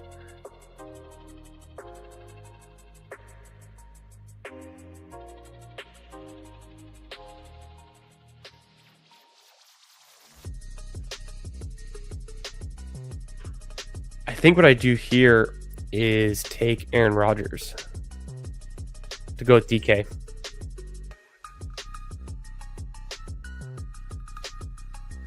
That makes sense to me. Goff, Cam Ward, Aaron Rodgers. Yeah, some pocket passers. The rookie upside, the scrambling ability. You know, young legs. Rodgers famously had the same amount of passing touchdowns as Josh Allen last season, more than Patrick Mahomes, more than Justin Herbert, more than a bunch of guys. What he had? Aaron Rodgers had 28 last season. Dodge. 28 last season. Let's look up Josh Allen. Also had 28. Mahomes had 25, right? 26. Herbert had 25. 23. So I think he's got some juice left. Aaron Rodgers. New team. New receivers. Same old game. He was checking the ball down a lot last year on the Jets. Is that more a function of the coming back off the Achilles and he gets some deep balls to DK Metcalf? I hope so. I bet he can. Maybe we see a career year from DK Metcalf. That'd be cool. Anytime you can stack up your top 3 receivers with your quarterbacks, I like to do it. So that was kind of the deciding factor for me there. 2 picks remaining.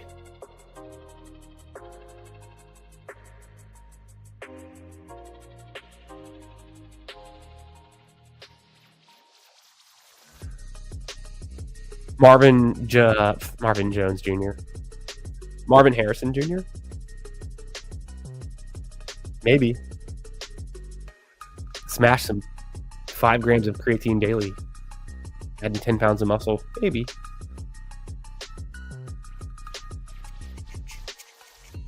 I think it's like Marvin Harrison's going to smash this year, but Brian Thomas, Malik Neighbors, Lad McConkey, they all already smashed last year. Brock Bowers. Keenan Allen, come on down. Man, I'm getting way too much Keenan Allen. Let me go with Calvin Austin instead.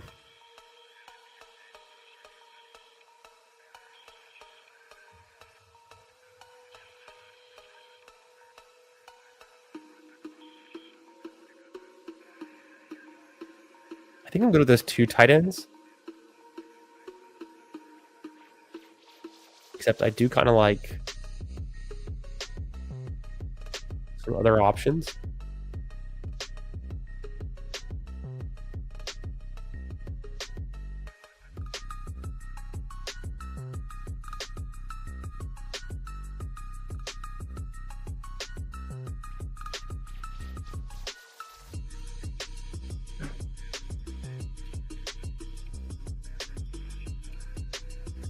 I don't know. Do I go DK or Strepo?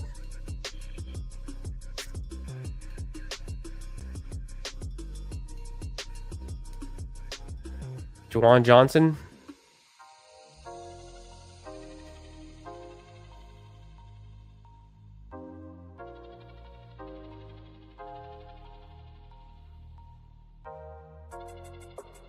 Yeah. I think a skinny stack. a skinny stack for Cam Ward's fine with Ridley. I've got double stacked Goff with the Monraw and Laporta, so I didn't really want Tesla there. Didn't need him. I don't have any Browns, and I don't have any Vikings. But if I grab Juwan Johnson there, who I think is just a great pick, it makes a lot of sense.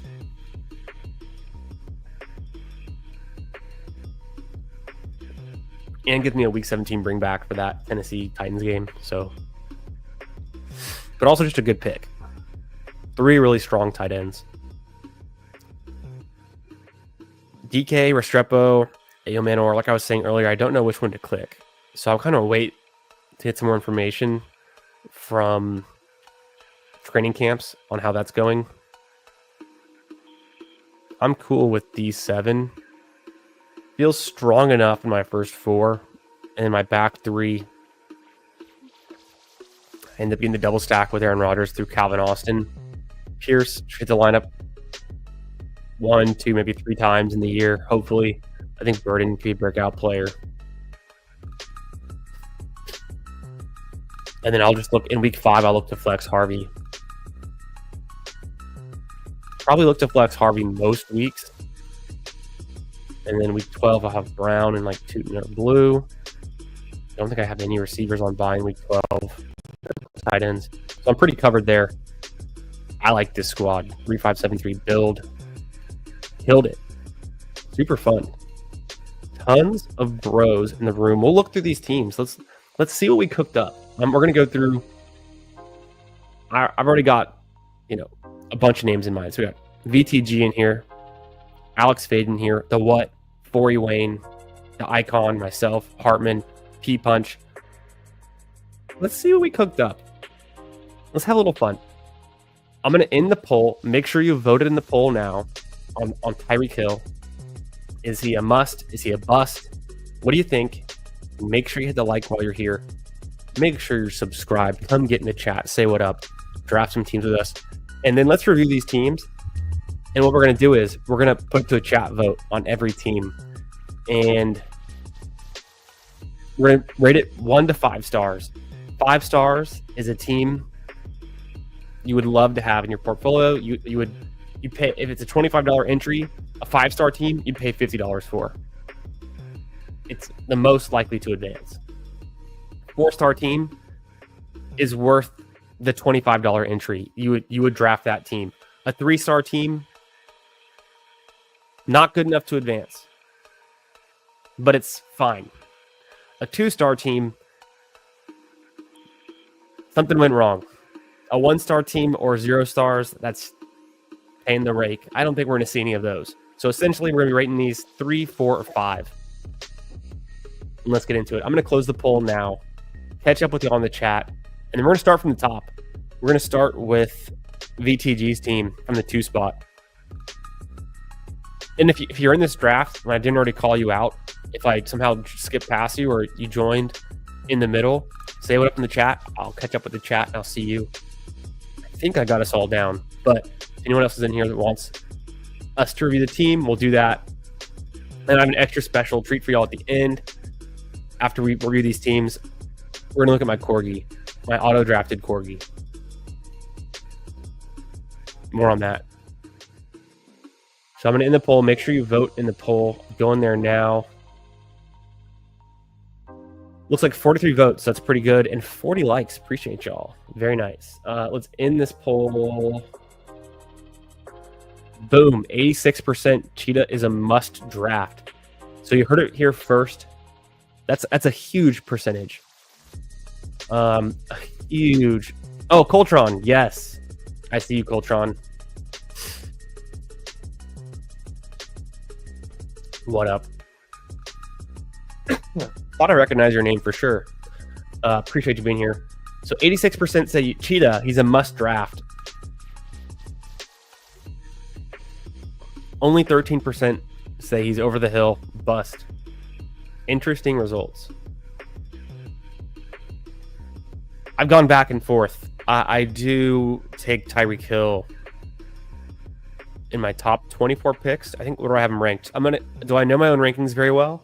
I have Hill ranked as the 25th player. 23rd player. So I said I had him in the top 24. I should have just stuck with that. 23rd overall is where I have Hill.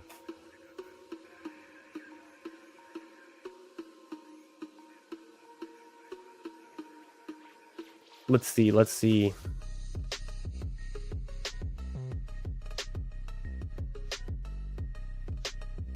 Yes, I got him. Had to do it. What's up, Michael?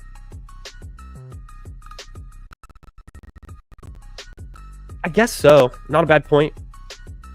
It is the Bills, but that's a good point. You know, maybe they're not contending for much. It's a cross-divisional game.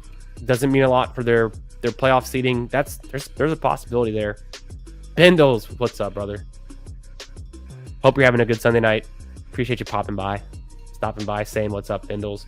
Which reminds me, tomorrow night on Bindles channel, 9:30 p.m. Eastern Time, BALLSY, myself, my co-host Bindles, on his channel, link in description. Make sure you're subbed there. Make sure you come by tomorrow night. We're having none other than the special guest, Sacrilegious from Leg Up. We're going to be drafting some Best Ball Manias with him tomorrow night. Make sure you're there. Come chill. Get some best ball strategy. You guys know him from the Discords. You love him. Sacrilegious. Super, super sharp drafter. And it's going to be a fun time. Yeah, that was hilarious, Hugh Hames. Oh, going for Purdy. Yep. Yeah, I knew that, but I'm not afraid to play it safe on quarterbacks. I pushed him enough. I was shown in the last draft I didn't have enough Burrow because of it. I do have enough Jared Goff with my Monraw teams. Keep it that way. Oh, yeah, for the Chihuahua. Gotcha. I'm big in on Dobbins, too. I like RJ Harvey. I like Dobbins. I like the Broncos offense. I like their rushing attack. I'll take both. Yeah. I think Addison's super reliable. I'm a big Addison fan. Could have gone. I've taken Felton more than once. I haven't taken Naylor yet. I don't think Naylor's touchdown weeks last year, they didn't even spike. So Naylor doesn't even hit your flex on his best weeks. Felton sounds like a special team guy.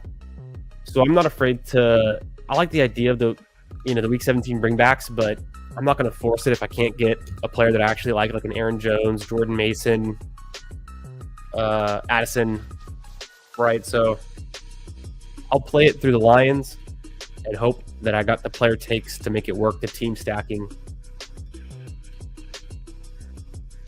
Yeah, I ended up with Njoku in my last team. I think he's a strong pick, really strong pick.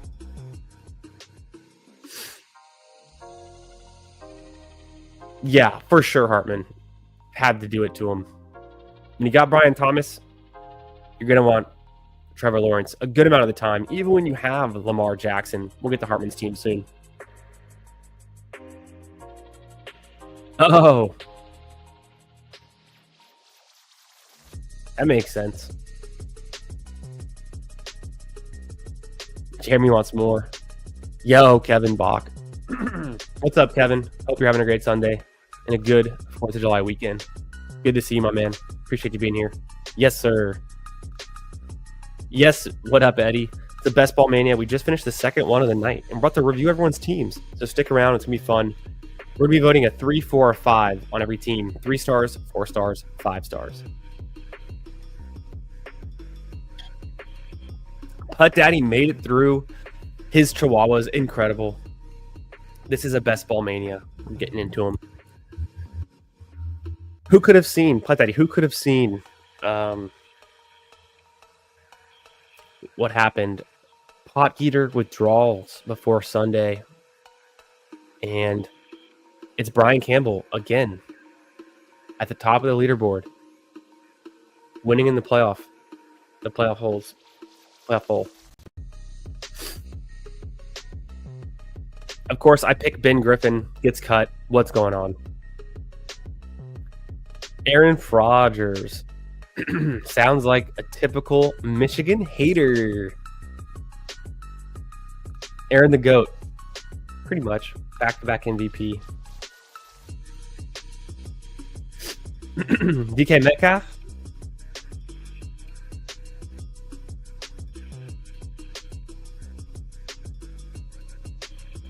Big, runs fast, catches deep balls. By far the best receiver on the team. That's pretty much it. Yes. In the 13 spot. LOL. We got you. Yeah, Paul. I'm sure. I don't know how much Tyreek I have. Let me look. This is just my Best Ball Mania ranks. Exposures. Only 7%, so I need some more, right? But I've moved him up in my ranks. Hartman wishes. Yeah, right. It's a Best Ball Mania entry. You already knew. They're all the truth. The truth will come through on all these Best Ball Mania entries. You only get 150 bullets per year. Yeah, the 1 spot, the 13 spot. I know what you're saying. Let's get him. Dad's excited. He's ready. Nick's drafted another one. Green Bean, what's up, brother? Auto draft a single entry tourney is one way to do it. LOL. I fell asleep. It was Thursday night. I was gonna do it. Fell asleep early. Waiting on 8. Woke up the next day. Boom. Auto drafted team. We'll get to that. It's a fun one. We'll definitely look at this team. Yo, what up, Steve? How you doing, brother? Hope you're having a great Sunday night. Let's get to these teams. I'm going to zoom out just a bit. Up first, we'll start with Coltron in the 1 spot. All right, remember, we're voting 3 stars, 4 stars, or 5 stars. 5 stars would be you would pay $50 for this team. It definitely should advance. You're excited about it. You want this in your portfolio. 4 stars. It's a good team. It's worth the $25 entry. Could advance. 3 stars. Not good enough to advance. That's how we're rating these teams. Let's go through them. So I think we have 10 of us in this room. So one by one, we're going to get into it. Followed. Nice. Which reminds me.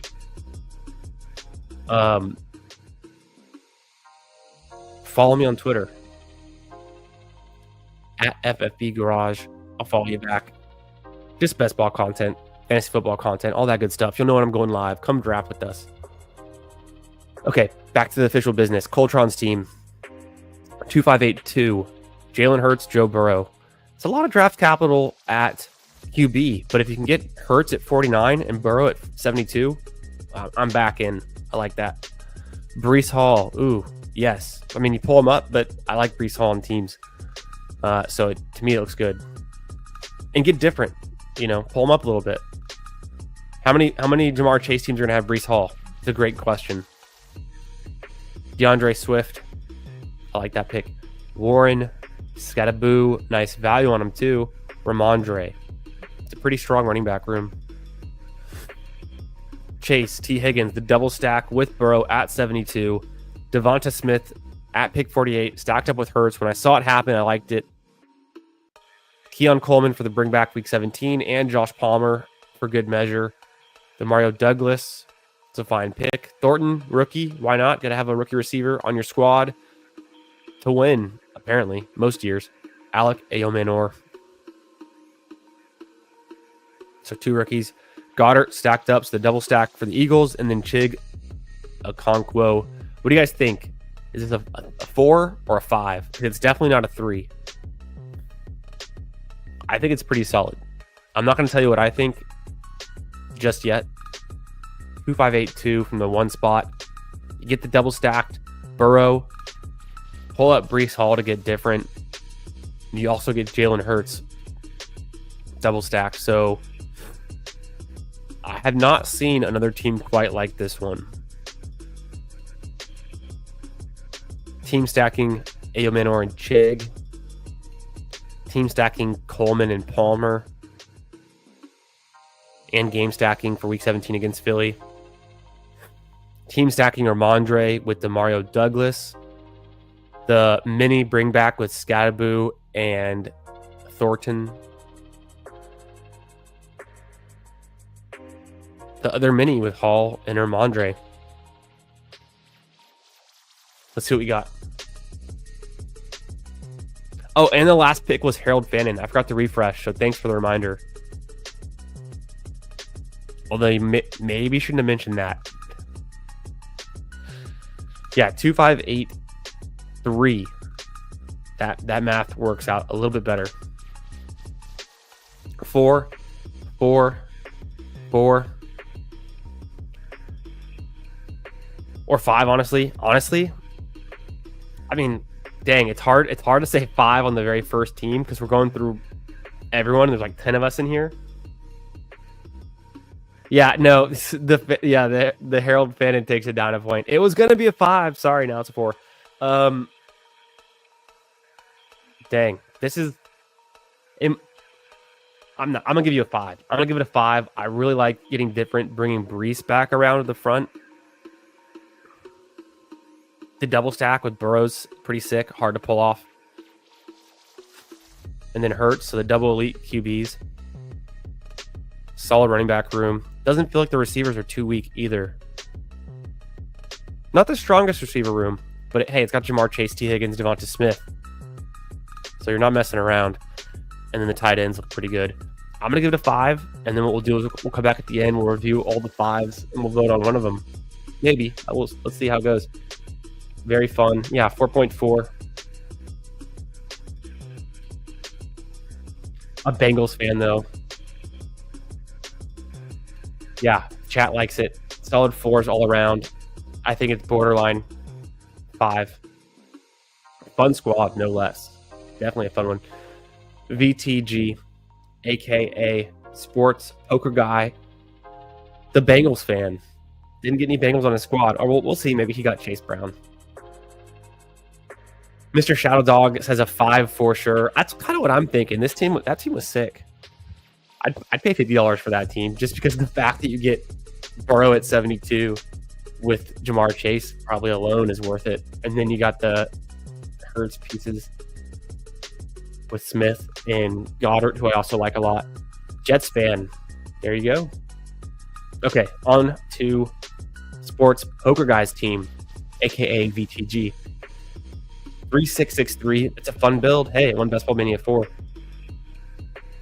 Fields, Baker Mayfield, Tua Tagovailoa. Yeah, you can get it done. You can get it done with those 3. I think you've got Tyreek on this squad because I would have been looking for Tua if I didn't get Cam Ward. Let's go with my HN. And you get the Week 17 with those with Mayfield and Tua. Let's see what else you cooked up. Hampton, a nice value. Caleb Johnson, Tyrone Tracy, Tyler Algier, Justice Hill, Rashad Smith.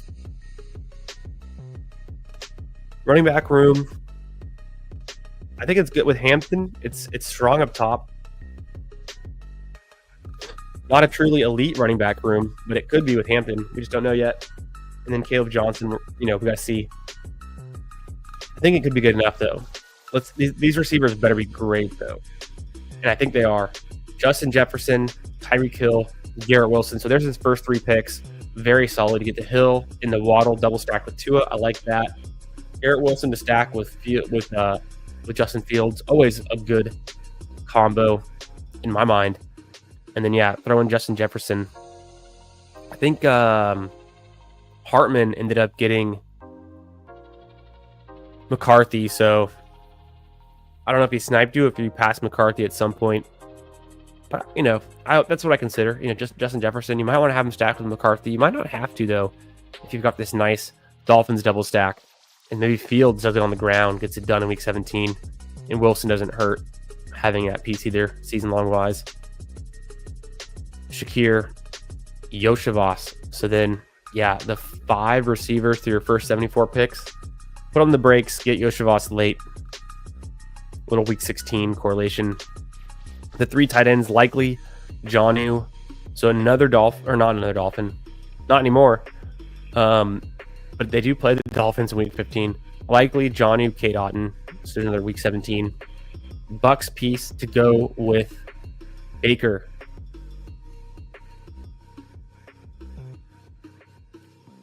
What do we think, chat? A 3, a 4, or a 5? Does this team advance? Is it a 4? It's a pretty good construction around Tua and Fields. Are the running backs good enough? Rashard Smith's a fun click at the end, too. Add some upside to this. I like going 6 running backs there. I like stopping at 6 receivers there.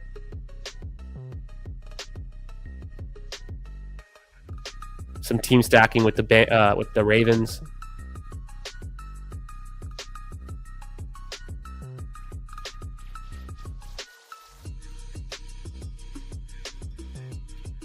A 3, a 3.7, a 3, 4, but worried about the running back room. But if it has upside, I think it does have upside because you got Hampton. Hampton could just be like him.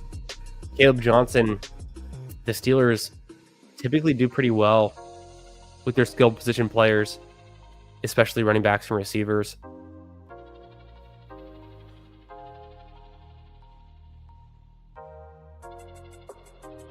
I think the double stacked Tua in the field with Garrett Wilson and Justin Jefferson. I like Amari and Hampton. I like Caleb Johnson. The only real misfit is Baker, but you got some value on him. It's just tough when he doesn't have a lot of his receiving options. But he could just be like a good advanced piece. And then you're really leaning into Fields and Tua. So I'd give this a 4. I'd say, yeah, this is a 4 for sure in my mind. This could advance. I like this team.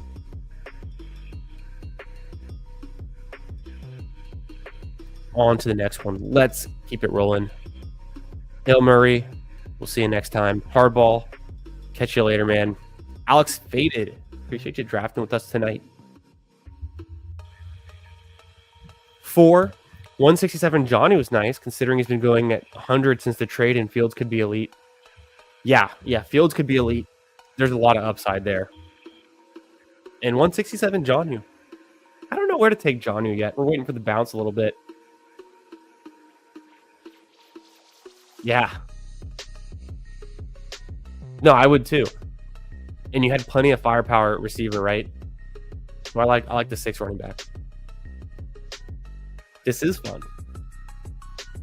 Let's get back into it. Alex Faded, a 2583, 2583 build. Kyler Murray and Jordan Love. Okay, that's a fun combo. I like how that's starting. What did we get into here? I sneak preview the Jaden Reed and Matthew Golden double stack. So, and I took Kraft, right? So we'll see what else is cooking along here. Barkley, Irving, Etienne, Dobbins, Chubb. Feels very strong. Definitely stop with 5. Feels very strong to me. Not an insane amount of correlation cooking, but just solid picks. You know, Barkley at 5 doesn't hurt. Chubb, a late round throw in. I don't mind it. Marvin Harrison stacked up is nice with Kyler. If it's Kyler's season, if it's Kyler's year, if they unlock him, his ground game, Kyler could be like a top 3 QB, top 5 easily in fantasy points if they unlock him on the ground. We'll see though if they're going to do that. Jameson Williams, Hunter, Golden, and Reed and Dobbs. So the triple stacked Love, and it's a fun way to play Love too. Leggett in there for some sophomore season breakout potential. The Ray McLeod last round pick. I don't mind it. He does play the Cardinals at Arizona in week 16, so that's kind of a fun way to tie that in. Pitts, same thing. So you're getting some Falcons team stacking there. I kind of like that on this one. That adds a nice little edge to it. Strange and Jatavian Sanders. Tight end room. I think it can work. Yet upside with Sanders. Maybe some kind of upside all around. These are all guys that we want to see break out. Like I said, the team stacking with the Falcons is kind of nice. Team stacking with Strange and Etienne, and then Sanders and Leggett. So a lot of team stacking going on here. I like that aspect of this. Oh, and Hunter. Don't forget Travis Hunter. So a lot of team stacking. I love that element. A little bit of a week 5 bye overlap in some week 8, but nothing you can't get around with a strong week from Saquon Barkley in week 5 and week 8. Same thing with Bucky. I mean, you almost could have gone hyper fragile and just taken these 4 running backs: Saquon, Irving, Etienne, and Dobbins. Forget about Chubb, and then I don't know where else you would put it though. So that, I mean, that's probably the only reason why. Yeah, I'd just go back with another running back. It's like, what are you gonna do? I don't know what quarterback you would take there. Probably didn't make sense to. I don't know if it was possible for you to get Bryce Young at that point. You had Leggett, and then Bryce Young went, I think, and you get Sanders later. And I don't think you would need 9 receivers. I rarely think 9 receivers is a good idea. This is nice. I mean, triple stacked Love, the skinny stack with Murray, really strong running backs. Tight ends are probably the weak point, but also got some upside. What do you guys think? How did Alex Faded do? What do we think in chat? Hi, Beastly Flow. What's up, brother? You got a Hurts, Dak, Lamb, AJ Brown, Devonta Smith combo. That's pretty fun. I don't know if I've done that exact same thing, but I've definitely done teams with Lamb and Pickens and Hurts, and I think AJ Brown, or maybe it was Lamb and Hurts and Devonta Smith. I like playing it with CD with Dak, but I also like playing it with the Hurts sometimes, or with Jaden Daniels. You know what I haven't seen? I haven't seen a lot of CD Lamb taken with Lamar Jackson. So that might be an opportunity to get a little different in some of these time box tournaments, or something to consider tossing in at the end of Best Ball Mania season on some of these last CD Lamb teams once you got plenty of Dak stacks.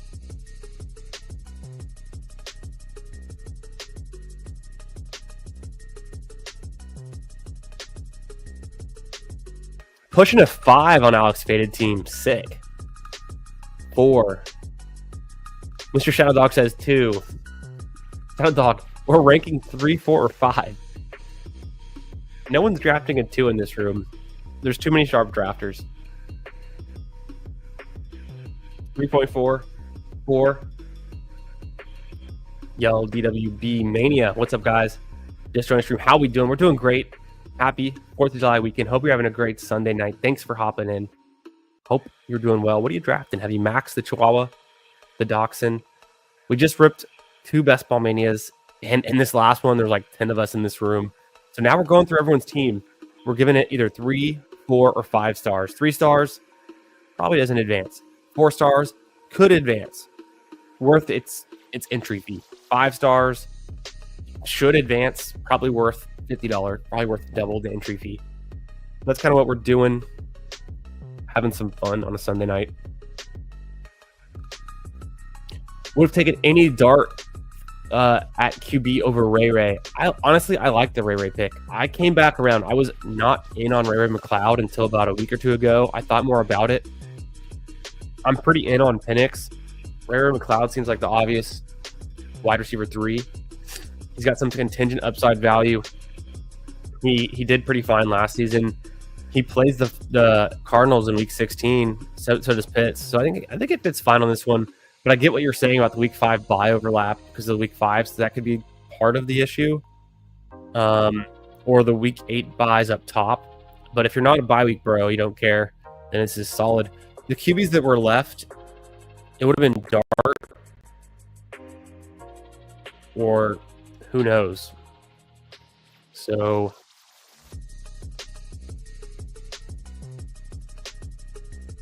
I don't see how Dart helps this team.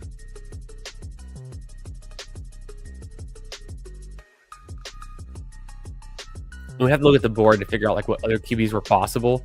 Bryce Young could have been fine on this team. Trevor Lawrence went super late to Hartman. He could have been fine on this team, but I don't think he's necessary. I like stopping with 2 QBs if you have Murray and Love.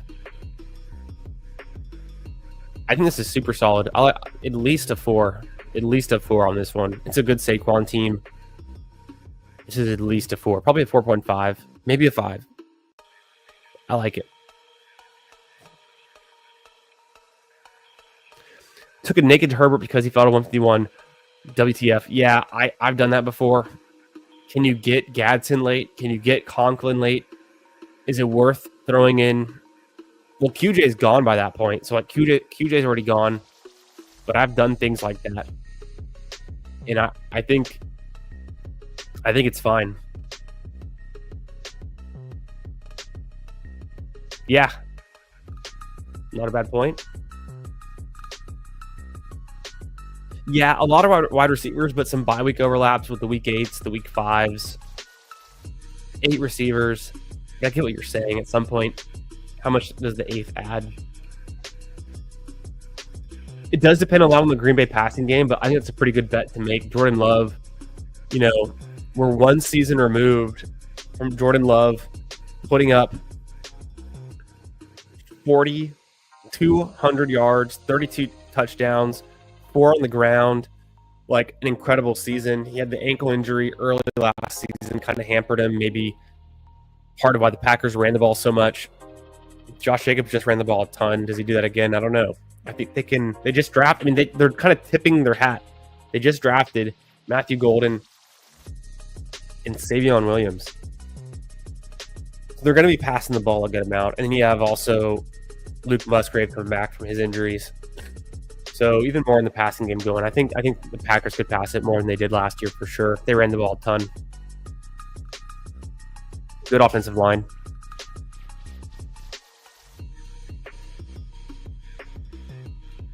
But yeah, valid criticism.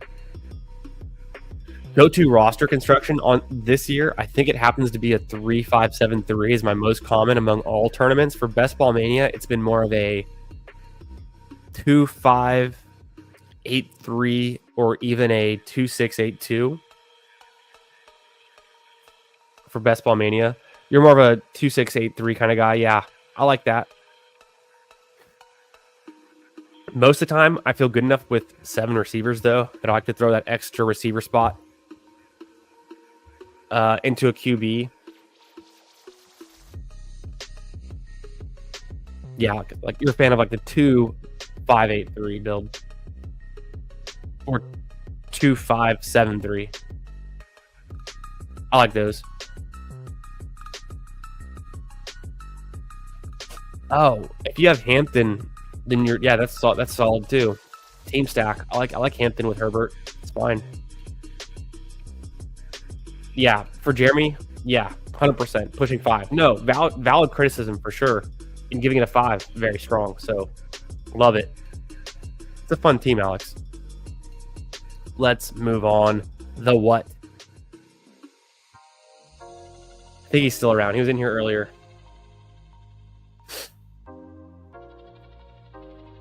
He was definitely drafting it with us. All right. A 2-6-8-2 build. Jaden Daniels, Brock Purdy. Ooh, I love that combo. That's a fun combo. A lot of upside, a lot of strong weeks from those two. Strong offenses to be a part of. Let's see what else we got cooking. Hubbard, Mason. I mean, I love Mason. Took him early too. Charbonnet, Eckler, stacked up with Daniels. That makes a lot of sense. I do that quite a lot. Sanders. I don't love the Sanders pick. I get that he's the bring back though. I'm not super into Miles Sanders, but what do I know? And then Giddens is a really fun pick there. Week 16 matchup with San Francisco, so I like that pick a lot too. This is for 6. I think this can get it done. Get some rookie upside with Giddens, the veterans like Eckler, Hubbard, Charbonnet's got some contingent upside and some standalone. Also, the Week 17 mini with Hubbard and Charbonnet, and then Mason, I think, is a great pick. What else do we get into? So remember, we had Purdy and Jaden Daniels, Puka team, Mike Evans, Devo, there's a stack, Pearsall, another stack, Marvin Mims, Kyle Williams, past ADP, Noah Brown. I'm not afraid to take a Noah Brown with a Jaden Daniels. And then Demarcus Robinson, that's a player I've been considering and thinking about taking late. He's one of the only players right now healthy and practicing with the 49ers. I mean, he's been a spike week guy. A guy had a career year last season for the Rams. I've been thinking about sprinkling him in. You just don't know what's going on with Ayuk. Of course, Devo's not there anymore. Bowers and Hunter Henry.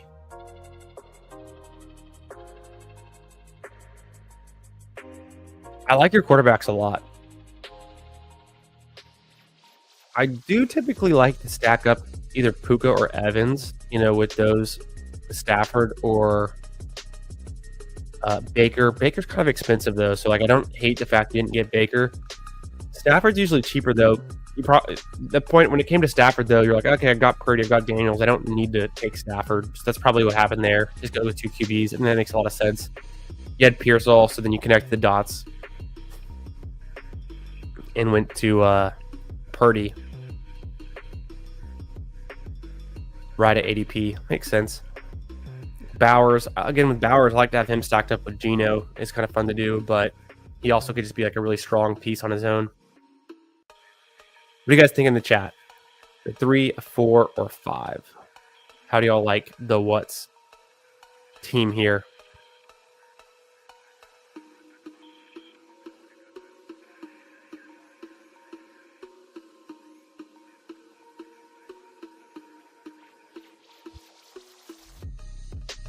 Appreciate y'all being here. Draft with me tonight. Super fun draft. Let's see what we got.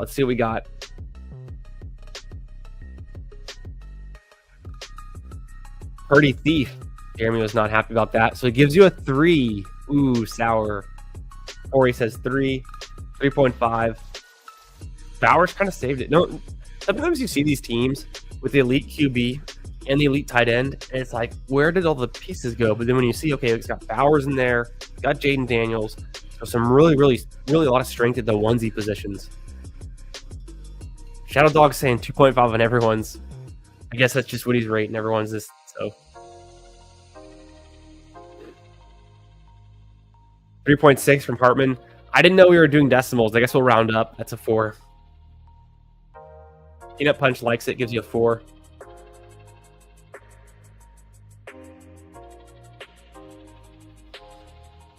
No, I'm all about, so DWB Mania, I'm all about team stacks. So I love going hard on a few teams. I usually let whatever fall to me though, and then I kind of build it out as the draft goes on and take some players preferentially. So if I'm taking a bunch, in the last draft, I took a Monroe with my first pick. I took Laporta a little bit past ADP, and I took Golf. So I got 3 Lions players, 3 or 4 players on any given team, even 5. That was this draft. The draft before that, I had a Jamar Chase team where I had Chase, Burrow, Taj Brooks, Jermaine Burton, and Mike Gesicki. So I had 5 Bengals out of my 18 picks. That's about as extreme as I'm willing to go. But yeah, if you can do that, a few different team stacks like that on a squad, I think that can be really powerful, actually. Gives you a 3.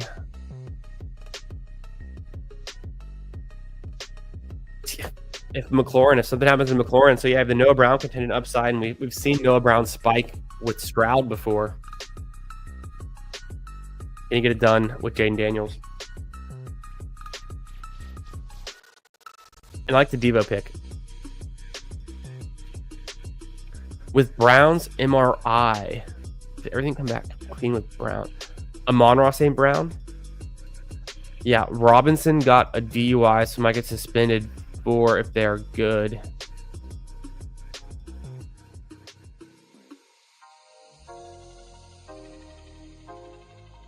DeMarcus Robinson? I forgot about that. I think, is that old news? I saw some news about Devontae Turpin recently that he might be facing some legal troubles. We'll see. But I wasn't taking a lot of Turpin either. Not a bad team. Tough room. People took Bills ahead of ADP. Yeah, not... Okay, yeah, stacking. No, definitely not the only one. I think this is a solid 4 for me. And I keep saying, like, I think it's a solid 4 from the what. I like Jaden Daniels. I like Brock Purdy. He's got good running backs. The receivers seem pretty strong up front for the first 4. And then sprinkle in 4 other guys that can spike. Bowers. Enough said. It's a fun team. We continue on. So what we're doing here is we just finished. If you're just tuning in, we ripped a Best Ball Mania draft, and then we ripped 2 of them actually. But the second one, we got like 10 bros in this room together. So now we're reviewing everyone's team. We're seeing what we did. We're rating them a 3, a 4, or a 5 stars. We did Coltrons. We did VTGs. We just went through Alex Faded and the what. Next up is Forey Wayne and then the Icon. So Forey Wayne drafted twice with us tonight. Got a very nice looking 3-5-8-2 build. Herbert, Smith, Darnold. Yep, that can get it done for sure. If you still believe in Darnold, why not? Geno Smith, who doesn't like him? We know he's not stacked with Bowers, though. Let's see who he is stacked with. And then Herbert, I'm pretty high on him, too. Gibbs, I freaking love Gibbs. So Gibbs at 7. Very nice. Mix in the double bring back, week 16 and 17. And just a good pick there. So that's pretty fun. James Conner, love him. Really solid pick. Quinshon Judkins. Hey, you're starting to scare me with how good your running backs are because I'm afraid of what you've got at receiver. But I really like this running back room. It might just be too strong because one of these guys, if not 2, are going to be on your bench every week. But it's not bad to have depth. It's not bad to cycle through guys in the playoff weeks. So it's a really, really, really strong running back room. You're probably in draft capital bucket number 1 for running backs. Is that where you want to be, though? Wide receivers, Lad McConkey. So I love Lad. Get him stacked with Herbert. It's fun. It always feels good. Did Trey Harris double stack? I remember that happening during the draft. Trey Harris is a wide receiver 4. It's a little thin. Downs, not a bad 3. If you truly believe in Downs and his upside and everything like that, you know, and where he should be going, then that's not a bad. It's a good way to make up ground at receiver for sure. DJ Moore, it's fine by me. Hollywood Brown, get another potentially bounce back candidate. Besh stacked up, so there you go with your Geno. Thielen, I love the Thielen pick. That also helps this room out a good bit. Get the bring back for your Seattle piece. And then tough. Null, not bad. Like I said, the Texans team stacked. The Schultz, another piece of that. McBride feels strong on this one.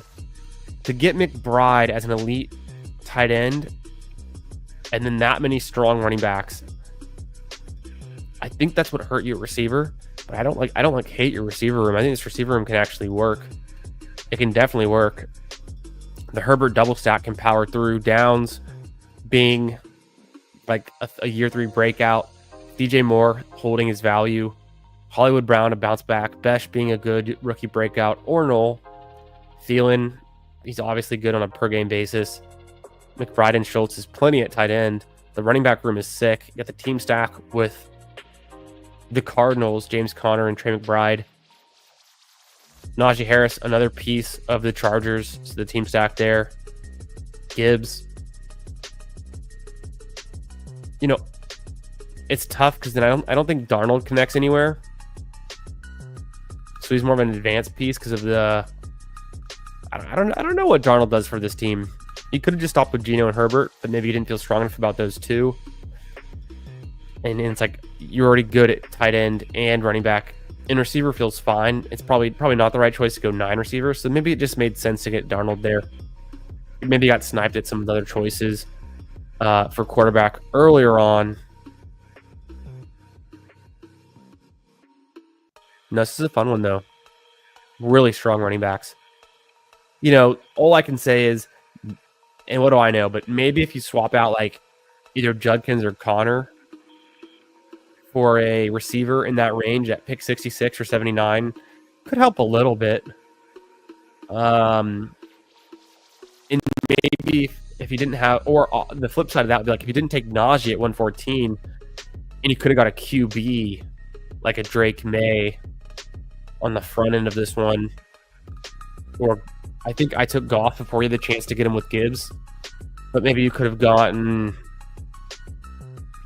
maybe I think what else. I think Caleb was also gone before you had the chance to stack Caleb with DJ Moore. I'm wondering where Danny Dimes went that you didn't consider stacking him with Downs. Or yeah. Yep. Versus Darnold. Maury Wayne's team. What do we think?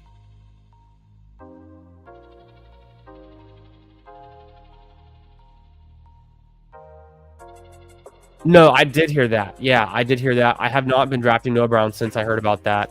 That's kind of concerning. Anytime players get injured in this time of the off season or before the season, I kind of pump the brakes a little bit.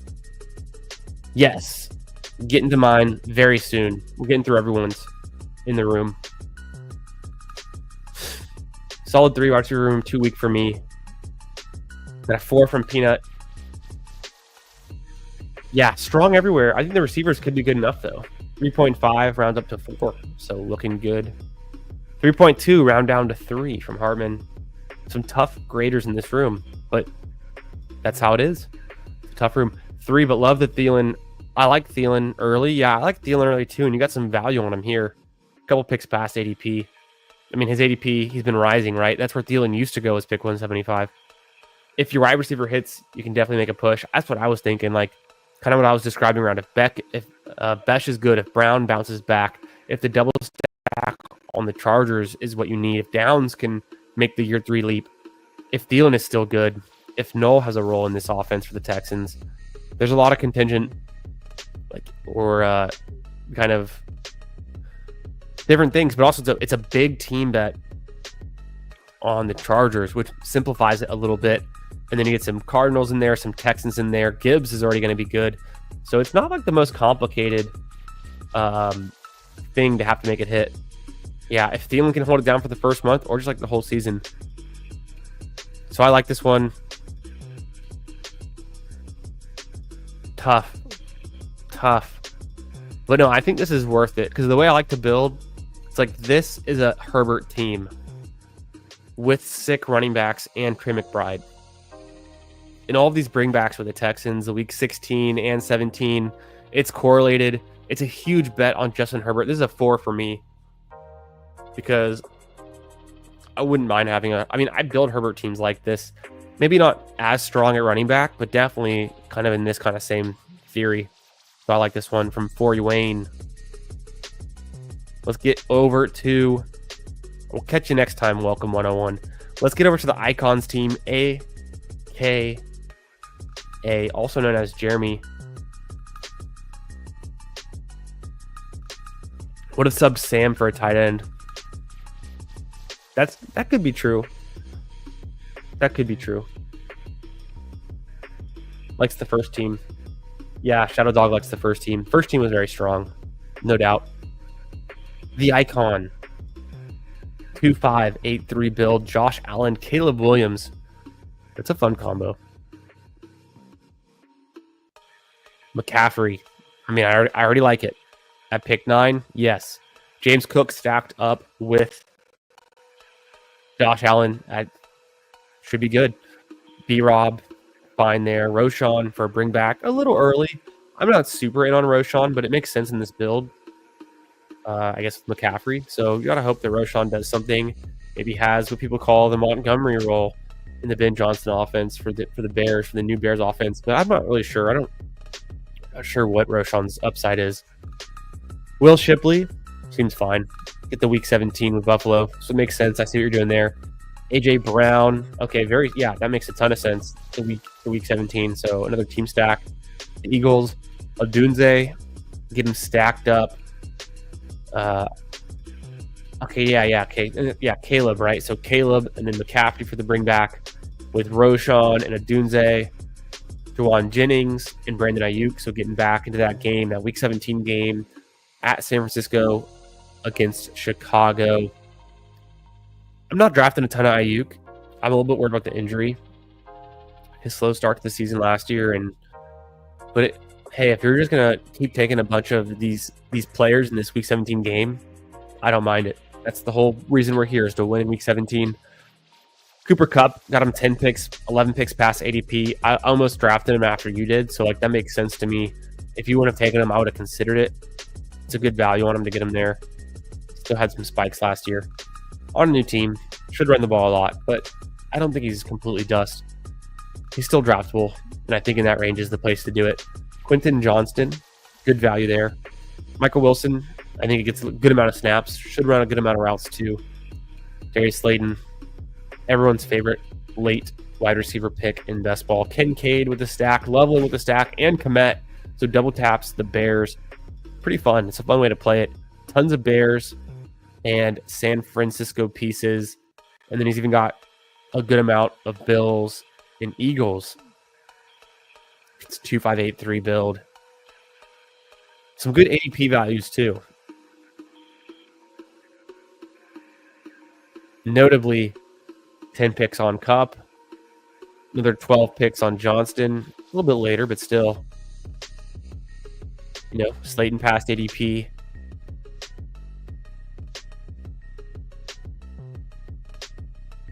McCaffrey, pick later than he usually goes. That's still worth something. This is a fun one. It's a good Josh Allen team. It's a good Caleb Williams team with McCaffrey. I don't have to tell anyone here. If McCaffrey comes back to his form, even 90% of it, he's a good pick where he's going. I think it makes sense to get those 8 receivers because I think it helps. And then a late tight end approach, but stacked up on both of them with when you can stack all of your tight ends with your QBs, that feels kind of nice too. It's a fun way to play it. What do you guys think on this one? 4, solid 4. Yep. Yeah, good squad. Solid 4.5. Even Shadow Dog likes this one. We found some Christian McCaffrey fans, some Bears fans, maybe some Bills fans. I've taken a lot of McCaffrey, and I've done different types of builds with him and like different combos of running backs. I think this is plenty of firepower at running back. And then you've covered the receiver with some volume. Nice stacks. Obviously strong at QB. Solid 4 for me. Solid 4. I think this is a good Bill stack, a good Bear stack, a good Christian McCaffrey team. The Christian McCaffrey teams don't always turn out perfect. This one's pretty good. Jeremy gives it a 5. Yeah, so some 4s, some 5s. Oh, shit, well. This is Jeremy's team, if you didn't remember. I, for a half second, forgot. Of course he gives his own team a 5. So humble. Such grace. You're funny. No, that's a solid team. I like it. It's a 4. It's worth drafting.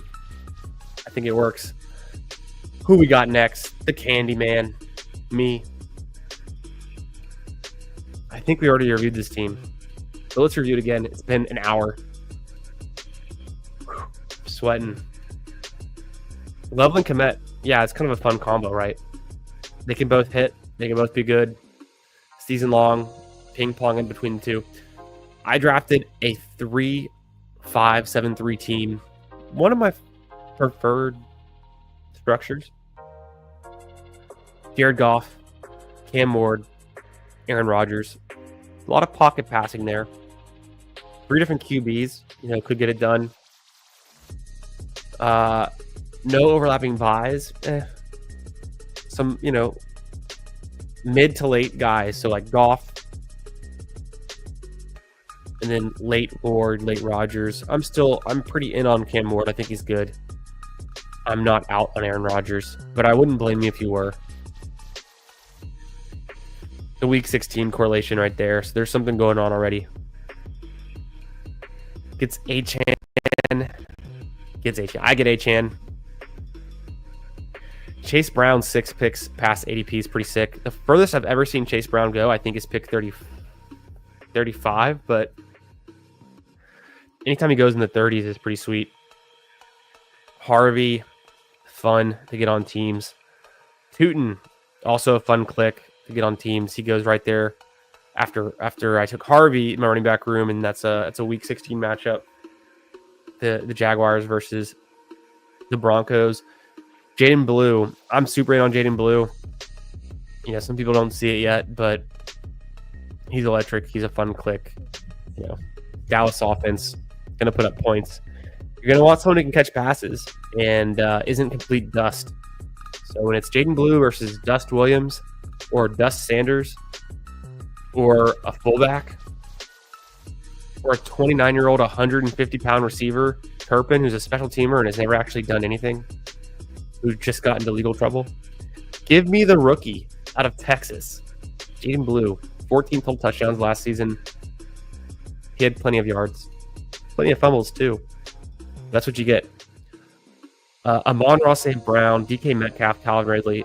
I don't take a ton of Metcalf these days, but when I do, it's because I went with some strong running backs early, and Metcalf becomes my second overall wide receiver. But it's like Amon-Ra, Metcalf, and Calvin Ridley, all like alpha receivers on their own teams, and all stacked up with those QBs. Igbuka, I'm also super in on. I think he's just could be a smash as a rookie. Burden, maybe it's this year, maybe it's next year, but I think Burden's super talented. He had a true breakout as a sophomore at Mizzou. Really strong season. The Mizzou team sucked last year. It was not his total fault, but dude's been playing in the SEC his whole career. He's got that dog in him. I think he can be a fun player. Alec Pierce for some spike weeks. And Calvin Austin for the double stack with Rodgers.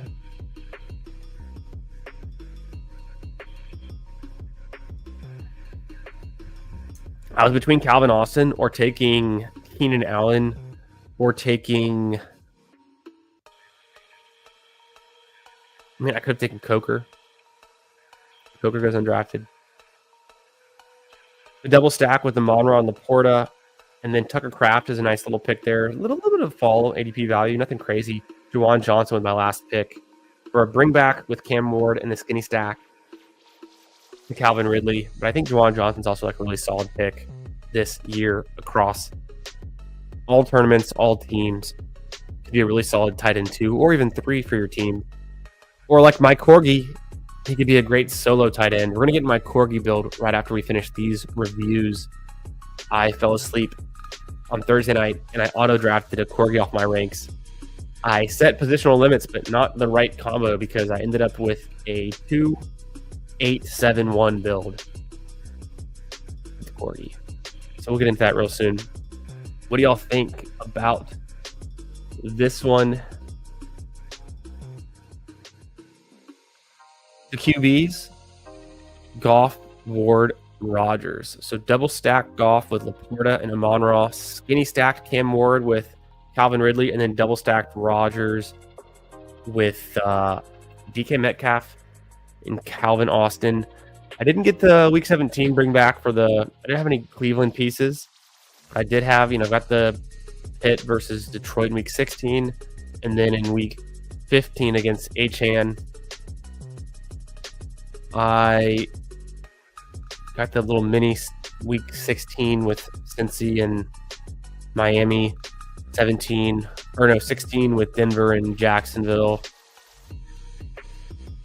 Didn't get any Minnesota pieces. I wanted some Minnesota pieces. I didn't get Addison, which is probably the one I wanted the most, or Mason. Could have been on, or even Aaron Jones could have been a good fit on this team. Then I got my week 17. My only real bring back is Juwan Johnson with Cam Ward, Ridley, Tootin with Alec Pierce, Egbuka with Achan. Not an insane amount of correlation, just a little. Kraft plays Burden in week 16. So there's some mini game. There's some nice little game stacks in there naturally. Kind of happen. So 4 from Peanut. So solid 4. Yeah. Solid 4. 4. Sports Pro guy is at a 5. Very, very gracious 5. Yeah. We got to have Rodgers throwing the ball downfield again, right? You know what's funny? I did submit it. So Davis Maddock does elite or delete on Fridays. He's done it 2 weeks in a row, and he reviews teams from the Discord. I submitted it. He reviewed it like an hour into that his Friday show. He labeled it, quote, the best team I've ever seen auto drafted, which I thought was hilarious because it was a 2-8-7-1 build. But well, I'll show that team in a second. We're almost there. It's pretty funny. But yeah. Hopefully I don't make it a series. That's the first team I've ever auto drafted. First team I've ever fallen asleep drafting. So had to be the 101 Corgi though. At least it was a $5 entry, not a Best Ball Mania. Oh, very gracious 5. Appreciate that. Yeah, there's some nice pieces at Buka, Burden, Achan, Chase Brown. Could be some nice guys you need. Kraft and Juwan is kind of fun. Elite, compete, or delete. Yeah, C-Money. You were there, C-Money. C-Money's out there. Some of you guys are out there. Some, we all hang out in the chats. We're all up. This is just a vibes-based community. A lot of fun. Hanging out, drafting teams together. It's the best ball community is all about.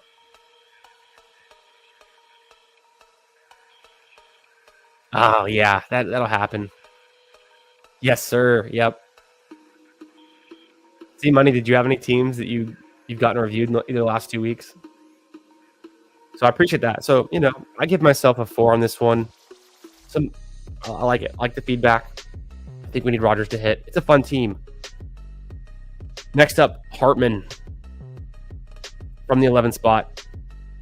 Hartman, come back in. Come back over here. He's busy drafting right now. I'm trying to get his attention. Maybe he's listening in. Maybe he's off doing different things.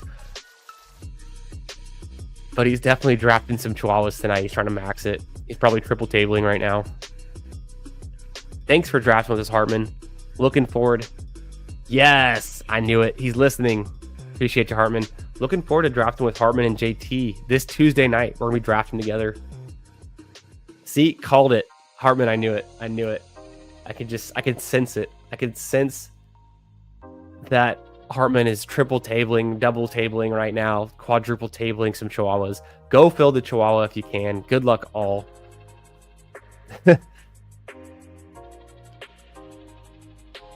3-6-7-2. A Lamar Jackson 3 QB build. What's going on here? But he gets JJ McCarthy double stacked to pick 131. I love it. Trevor Lawrence 22 picks past ADP with Brian Thomas Jr. How can you not do that? So this is a really solid, kind of a unique combo. Even got Lamar Jackson past ADP. Lucky SOB. Just came together for him. 6 running backs. Ken Walker, Pollard, very fun, very strong. Ray Davis, okay. Tank Bigsby for the correlation. Jarquez Hunter. You're not going to hear me complain. And then Keaton Missile, another fan favorite, another Hartman favorite. Yeah, solid 6 running backs. That's the way to do it. Take 6. And then just take a Jacksonville running back on any given team. Doesn't hurt. Ken Walker and Pollard can definitely hold it down. Ray Davis should be fun. So let's see what he does in year 2. And then rookie upside with Hunter. Year 3 for Mitchell could be good as well. Bigsby. Receivers are Neighbors. It's a nice 2-pick value on him because I passed over Neighbors, but Neighbors good on any team. Brian Thomas Brian Thomas is a fun combo. Goes back to the LSU days. So yeah, really fun start with those two. Gets his man T-Mac, Jordan Addison, Rashad Bateman stacked up. Amy Brown, not a bad pick there to go with BTJ. And the team stack for the Jacksonville Jaguars. Adonai Mitchell for the bring back. I think I kind of slightly maybe sniped him with my Alec Pierce pick, but I think he drafts a lot of Adonai Mitchell, so still gets there when it's all said and done. Hawkinson and Mark Andrews. Anytime you can stack up both your tight ends or all of your tight ends with your QBs, feels pretty sick. I mean, needless to say, this team is correlated as can be. I don't think he got any Detroit pieces. He didn't necessarily get any Packers pieces, but don't force it. Let the team come to you. Huge team stacks on the Ravens, the Jaguars, and the Vikings. I like it. I pretty much like every player on this team. Hard to go against it. I think it's pretty unique. You're going to see some Lamar Jackson teams. How many are you going to see that also have McCarthy double stacked and Trevor Lawrence double stacked? Feels very strong. Feels like it can compete. The T-Mac piece with the little mini bring back with Ken Walker. A nice addition. So you get the rookie receiver, probably the best rookie receiver. Should be the best rookie receiver. And some rookie upside at running back 2 with Hunter, which I really like. Solid. Typical Hartman team. Very strong. A-Rod says, Davis didn't want to call my team a delete because he felt bad, so he added the compete metric. I was watching it live to start this Friday, and then I was doing stuff, I was busy, and I tuned back in, and I caught later after the fact that he had reviewed my team, which I thought was hilarious. But I didn't see everything. That's pretty funny. Your team was so bad. See money. Had one that I did with BBG and NP that was like Nico BTJ with Evans, Godwin, and Baker and T-Law. That's pretty fun. And then Stroud with some rookie running back values. That's sick. Yeah, I like that. Jalen Noel giving St. Brown vibes. That's a fun comp. That's a pretty fun comp there. Not bad. They both rocked the, I guess you'd call it crimson and gold in college. USC for Amon-Ra, and then Iowa State for Noel. So that's something. A-Rod based. I think Noel could be good too. I wonder if we see it in year 1. I think Higgins can be good. I'm drafting a good amount of Higgins around pick 90, 95.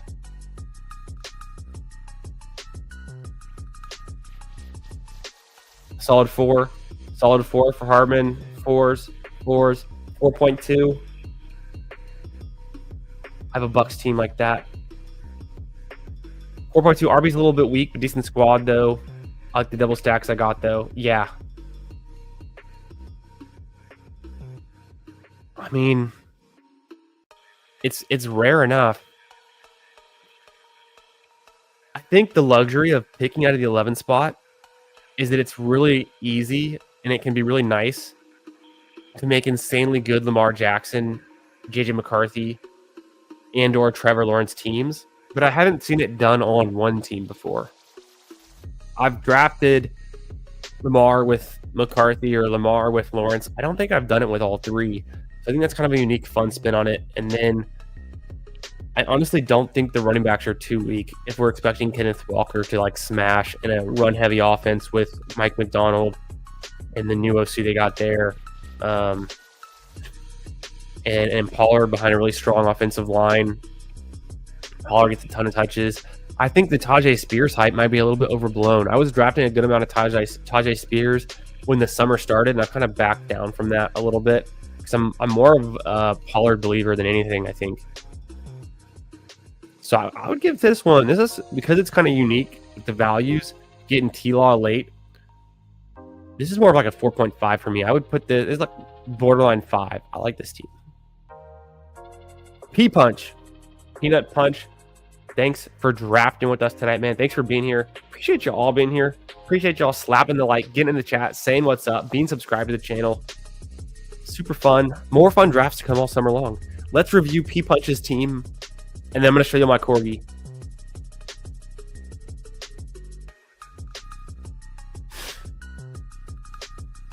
Yeah, Coltron likes this one. A 5 all around. I think that's fair. Some people are very in on Keaton Mitchell. I finally did it. Harbin, you're going to love to hear this. I moved Keaton Mitchell ahead of, what's his name? Justice Hill in my ranks. I finally did it because I've got Missile at 196. I've got Justice Hill at 198. I think what it comes down to is they're both draftable. Mitchell probably has more contingent value if Derrick Henry gets hurt. Justice Hill has probably a better floor, but I'm going for ceiling. I want Keaton Mitchell. I think is what I've finally come around to. So I've made that choice. I like Ravens players, so I'll take Ravens on some teams. Keaton Mitchell's a fun last round pick or late round pick. Steve says, Spears is someone I haven't been drafting, but I do believe he has contingent value, so I want a little bit of him. That's a good point. If you think, like Steve, that Spears is a contingent value play, then he's one of the more expensive contingent value picks. He goes ADP 128. Yeah, almost exact 128. Kind of the same reason I'm not getting a ton of Charbonnet is because he seems like a little standalone, but a lot more contingent, honestly. And we just saw it pay off with some contingent value for Charbonnet, but if Ken Walker's healthy, like, what's that going to look like? So, honestly, this sounds gross, but, like, what's the difference between Raheem Mostert going undrafted? Well, I can't even complete that thought, but, like, Raheem Mostert as an RB2 with some standalone, some contingent value compared to Tajay Spears. You know, how much better or worse are the Raiders than the Titans? Maybe the Titans' offensive line is a little bit better.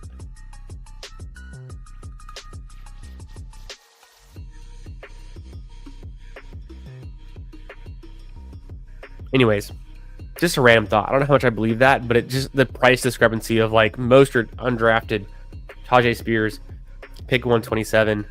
They both have a clear RB1 in front of them, in my opinion, at least. I think Pollard is ahead of Spears.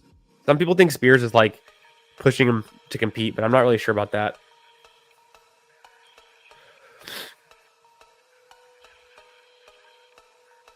A little similar to Sharp. Restrepo this year's Puka. I've heard people say it. I think I've heard you say it, DW. Shadow Dog docked my team to 3-9 for comparing those two. That's fair. Derogatory. That's fair. And that's the off-the-cuff comparison. You never know what you're going to get late night in these drafts. I might say something wild. You got to keep me in check. But Steve liked the comp to Charbonnet. I think that's more accurate. So both Charbonnet, Tajay Spears, a little bit overvalued if we believe they're more of a contingent play. Let's look at P-Punch's team, a 3-6-7-2. Drake May, strong. Bryce Young, strong. Tyler Shuck, a little bit early. Let's see if you've got like Kamara and or Olave. Could make a lot of sense. A little bit early on Shuck. Maybe you're just a believer. Derrick Henry at 13. I don't draft a ton of Derrick Henry, but that's a fun correlation for week 16. You got Kyron at pick 37. Some ADP value there. I do like Kyron. Some people are out on him. I think Kyron's a fun click. Gets a ton of snaps. Good offense. All of the above. kills it at the goal line. Tons of touchdowns.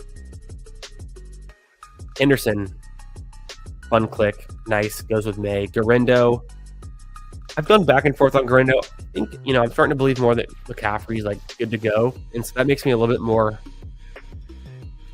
disinterested or a little bit less interested in Garindo.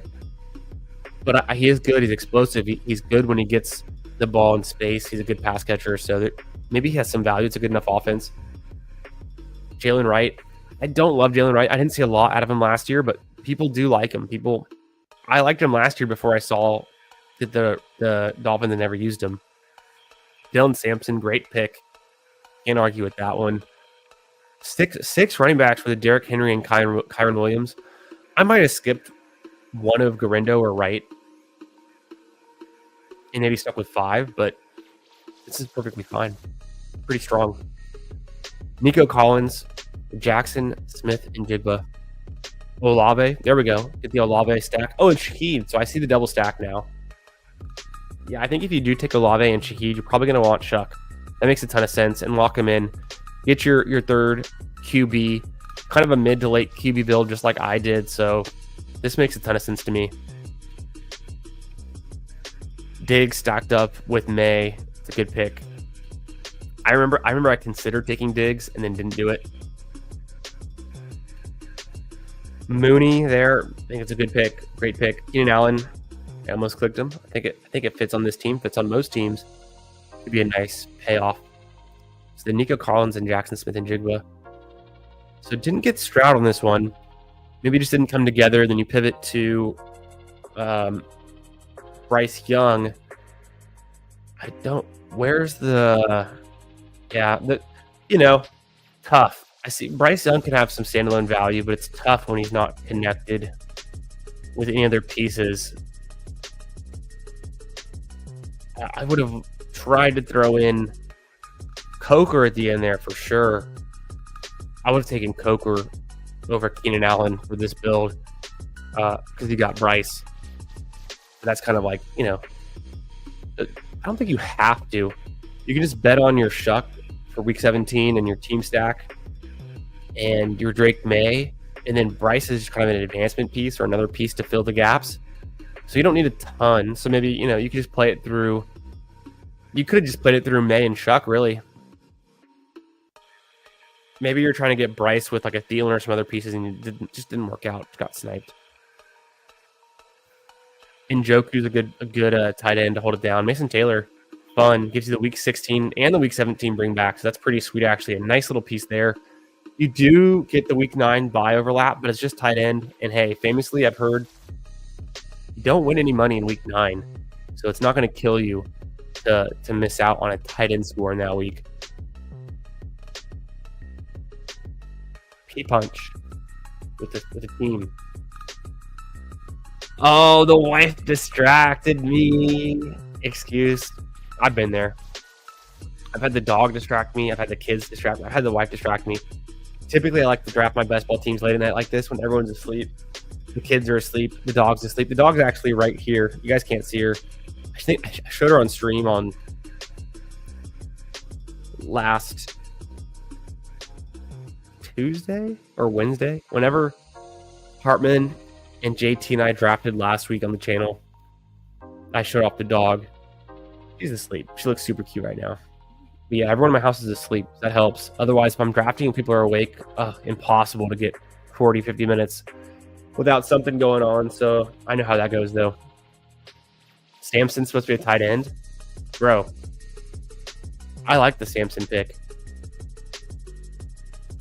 I think the Samson pick is good. The team stack with Njoku. If anything, Keenan Allen should have been Coker. I already said that, though. And then maybe you don't need Wright or Garindo. Maybe one of those is a tight end. Maybe you don't need Bryce Young. Who knows?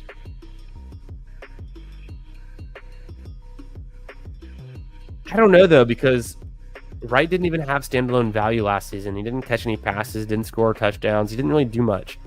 And don't you think they're going to give Alexander Madison more play than Wright? If Achane goes down, they're going to give the veteran touches that is more reliable. And then they also have Ollie Gordon showing up, and he's probably nothing But if Achane goes down, Ollie Gordon's going to get some touches too. It'd be like a messy, bad situation. Yeah. Yeah. 3.54. I think, though, it's so fun to play like the late shuck with the double stack because a lot of people aren't doing that. And then, yeah, you have Diggs with Henderson, with May, with Derrick Henry. I do like Kyron. I like Nico and JSN. I mean, maybe you didn't land it at the very end. To me, it's a solid 4 because you have so many nice pieces on this squad. Keenan Allen could be a whole lot, and Joe, like, just like good players. This team has a lot of good players on it, and it has some nice team stacks. Drake May could just be a good player. Derrick Henry, Kyron, Indo, good players. Samson, good player. Nico, I love Nico. Jason at 36 is good. Olave, just a good player. Diggs, hopefully he's healthy. I'm starting to slow my roll on Diggs a little bit, but for a Drake May team, makes a lot of sense. Mooney, good player. Shaheed, good player. Tons of good players, so can't hate this team.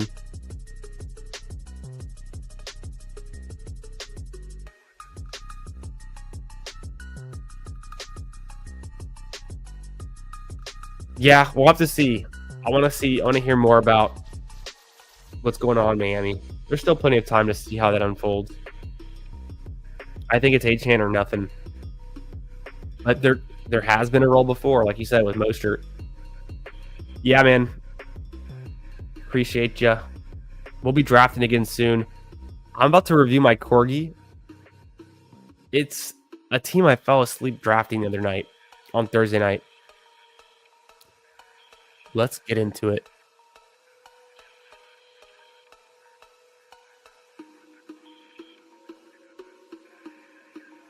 The 6-3, the night before 4th of July. Oops. So I auto-drafted this team off my ranks. I set positional limits, but apparently not the right combination. I should have put 7 running backs, and then maybe I would have got one more tight end, or I would have got one more wide receiver or one more quarterback, and it still probably would have been weird. Was anyone in this room with me that I recognize?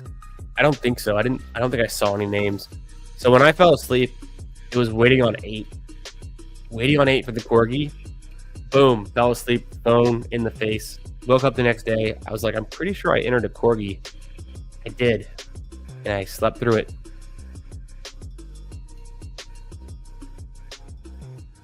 Borderline 5. Yeah, A-Rod's a big fan of that one. All right, here we go. Here's the Corgi. The 2871 auto-drafted team. Justin Fields. I mean, if you know my ranks, you're going to get some Fields. Aaron Rodgers, 184. You might get some Rodgers too, so not completely unexpected. Could just be strong enough, honestly. Pocket passing, Rodgers, Fields, could just be strong enough. So I don't hate the QB combo there. Achane, pick 16. And I'm drafting from the 9 spot too. Harvey, Pollard, Aaron Jones, Tootin, Jaden Blue, Austin Eckler, Rico Dowdle. Man, don't I wish Rico Dowdle was a tight end, and maybe even Austin Eckler too. But I mean, this for an 8 running back room, pretty strong. Could have stopped at 5, drafted 8. Incredible. The receivers, Amon-Ra. So I get the little week 16 correlation. That's not terrible.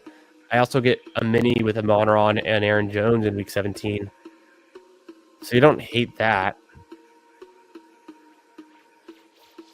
Devontae Adams, also a fun piece. Mike Evans, George Pickens. So if you thought the running back room was strong, look at these freaking receivers. Amon-Ra, Devontae Adams, Mike Evans, George Pickens, Jaden Higgins. Jaden Higgins almost 20 picks past ADP. Incredible. Jack Besh, a little bit past ADP as well. So 2 rookies with a bunch of upside. And then Coker with the last pick. Kind of nice. Solo tight end Juwan Johnson. All right, now give me your honest opinion. Does this team slap? Like, this team could hit.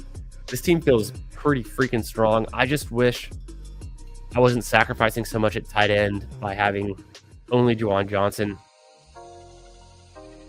You know, get rid of Eckler or get rid of Dowdle. Give me one or two more tight ends. I might need to start auto drafting more teams. This is what that tells me. My ranks pretty solid. These are my personal ranks. I've been updating them almost daily since the big board. So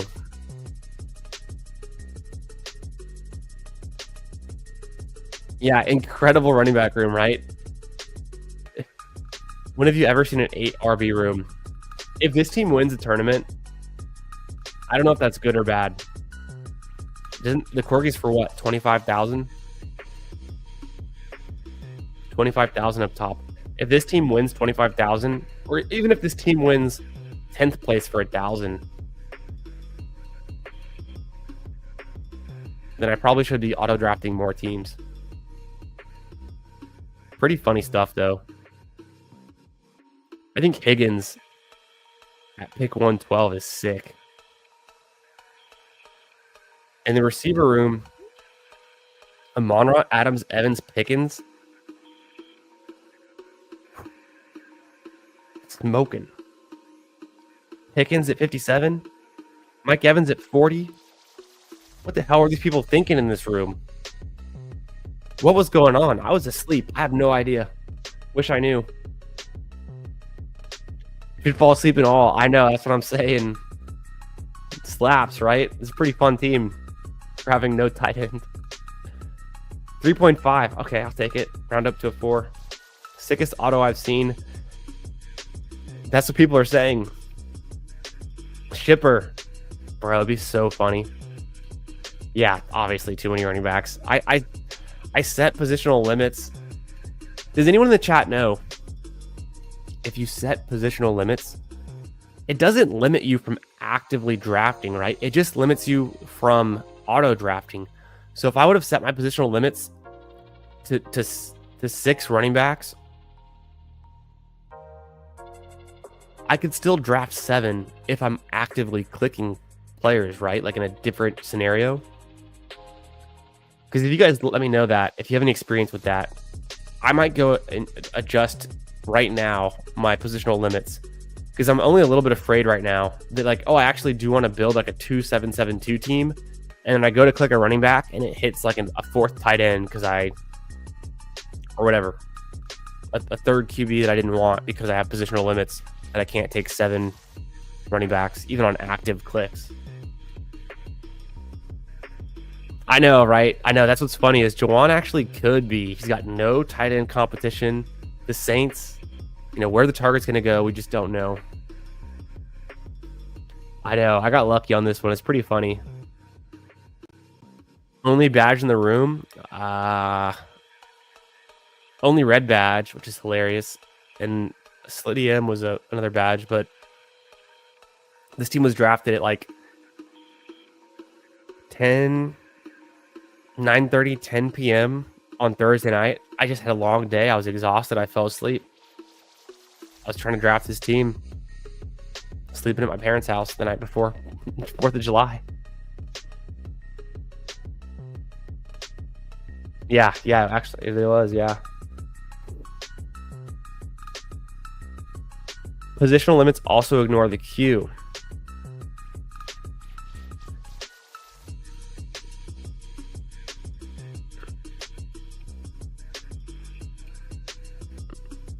Mm-mm. 3783 for my limits.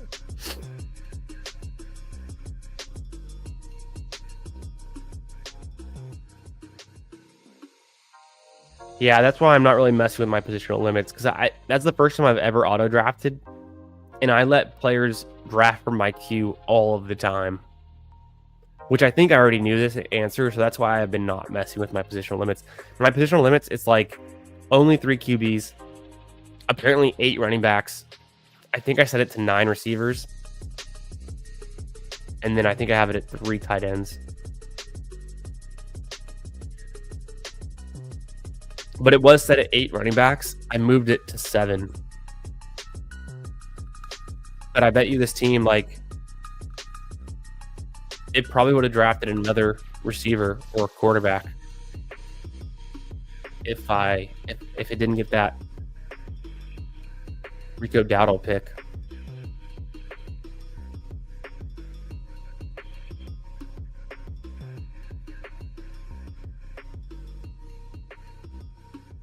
Yeah, that's why I'm not. Yeah, 100%, Paul. Right. I think I've seen that happen to people on stream. I think Pete's done it before where he had set positional limits and then like tried to let it go off his auto queue and it like messed up his team. So yeah, little fun corgi team. I'd have to post it to Twitter just for fun. Anyways, appreciate y'all killing tonight. That's a 3-hour stream. We did 2 Best Ball Manias and then we chilled, reviewed each other's teams, reviewed the corgi, had a whole lot of fun. Appreciate y'all being here. Make sure you hit the like on your way out if you haven't already. Have a great Sunday night. Have a great start to your week. I'll see you guys tomorrow night on Bindle's channel for Ballsy with Sacrilegious, 9:30 p.m. Eastern. And then I'm drafting with Hartman and JT on Tuesday night. So it's gonna be a fun week of drafting. Let's kick it to the outro. Appreciate y'all. Yeah, I think I saw that too. It was very fun. Thanks for being here. Catch y'all in another draft soon. Good stuff as always. That was super fun. Yeah, fun little Sunday night. Have a great night, guys. And turn off the music and kick it to the outro. Peace.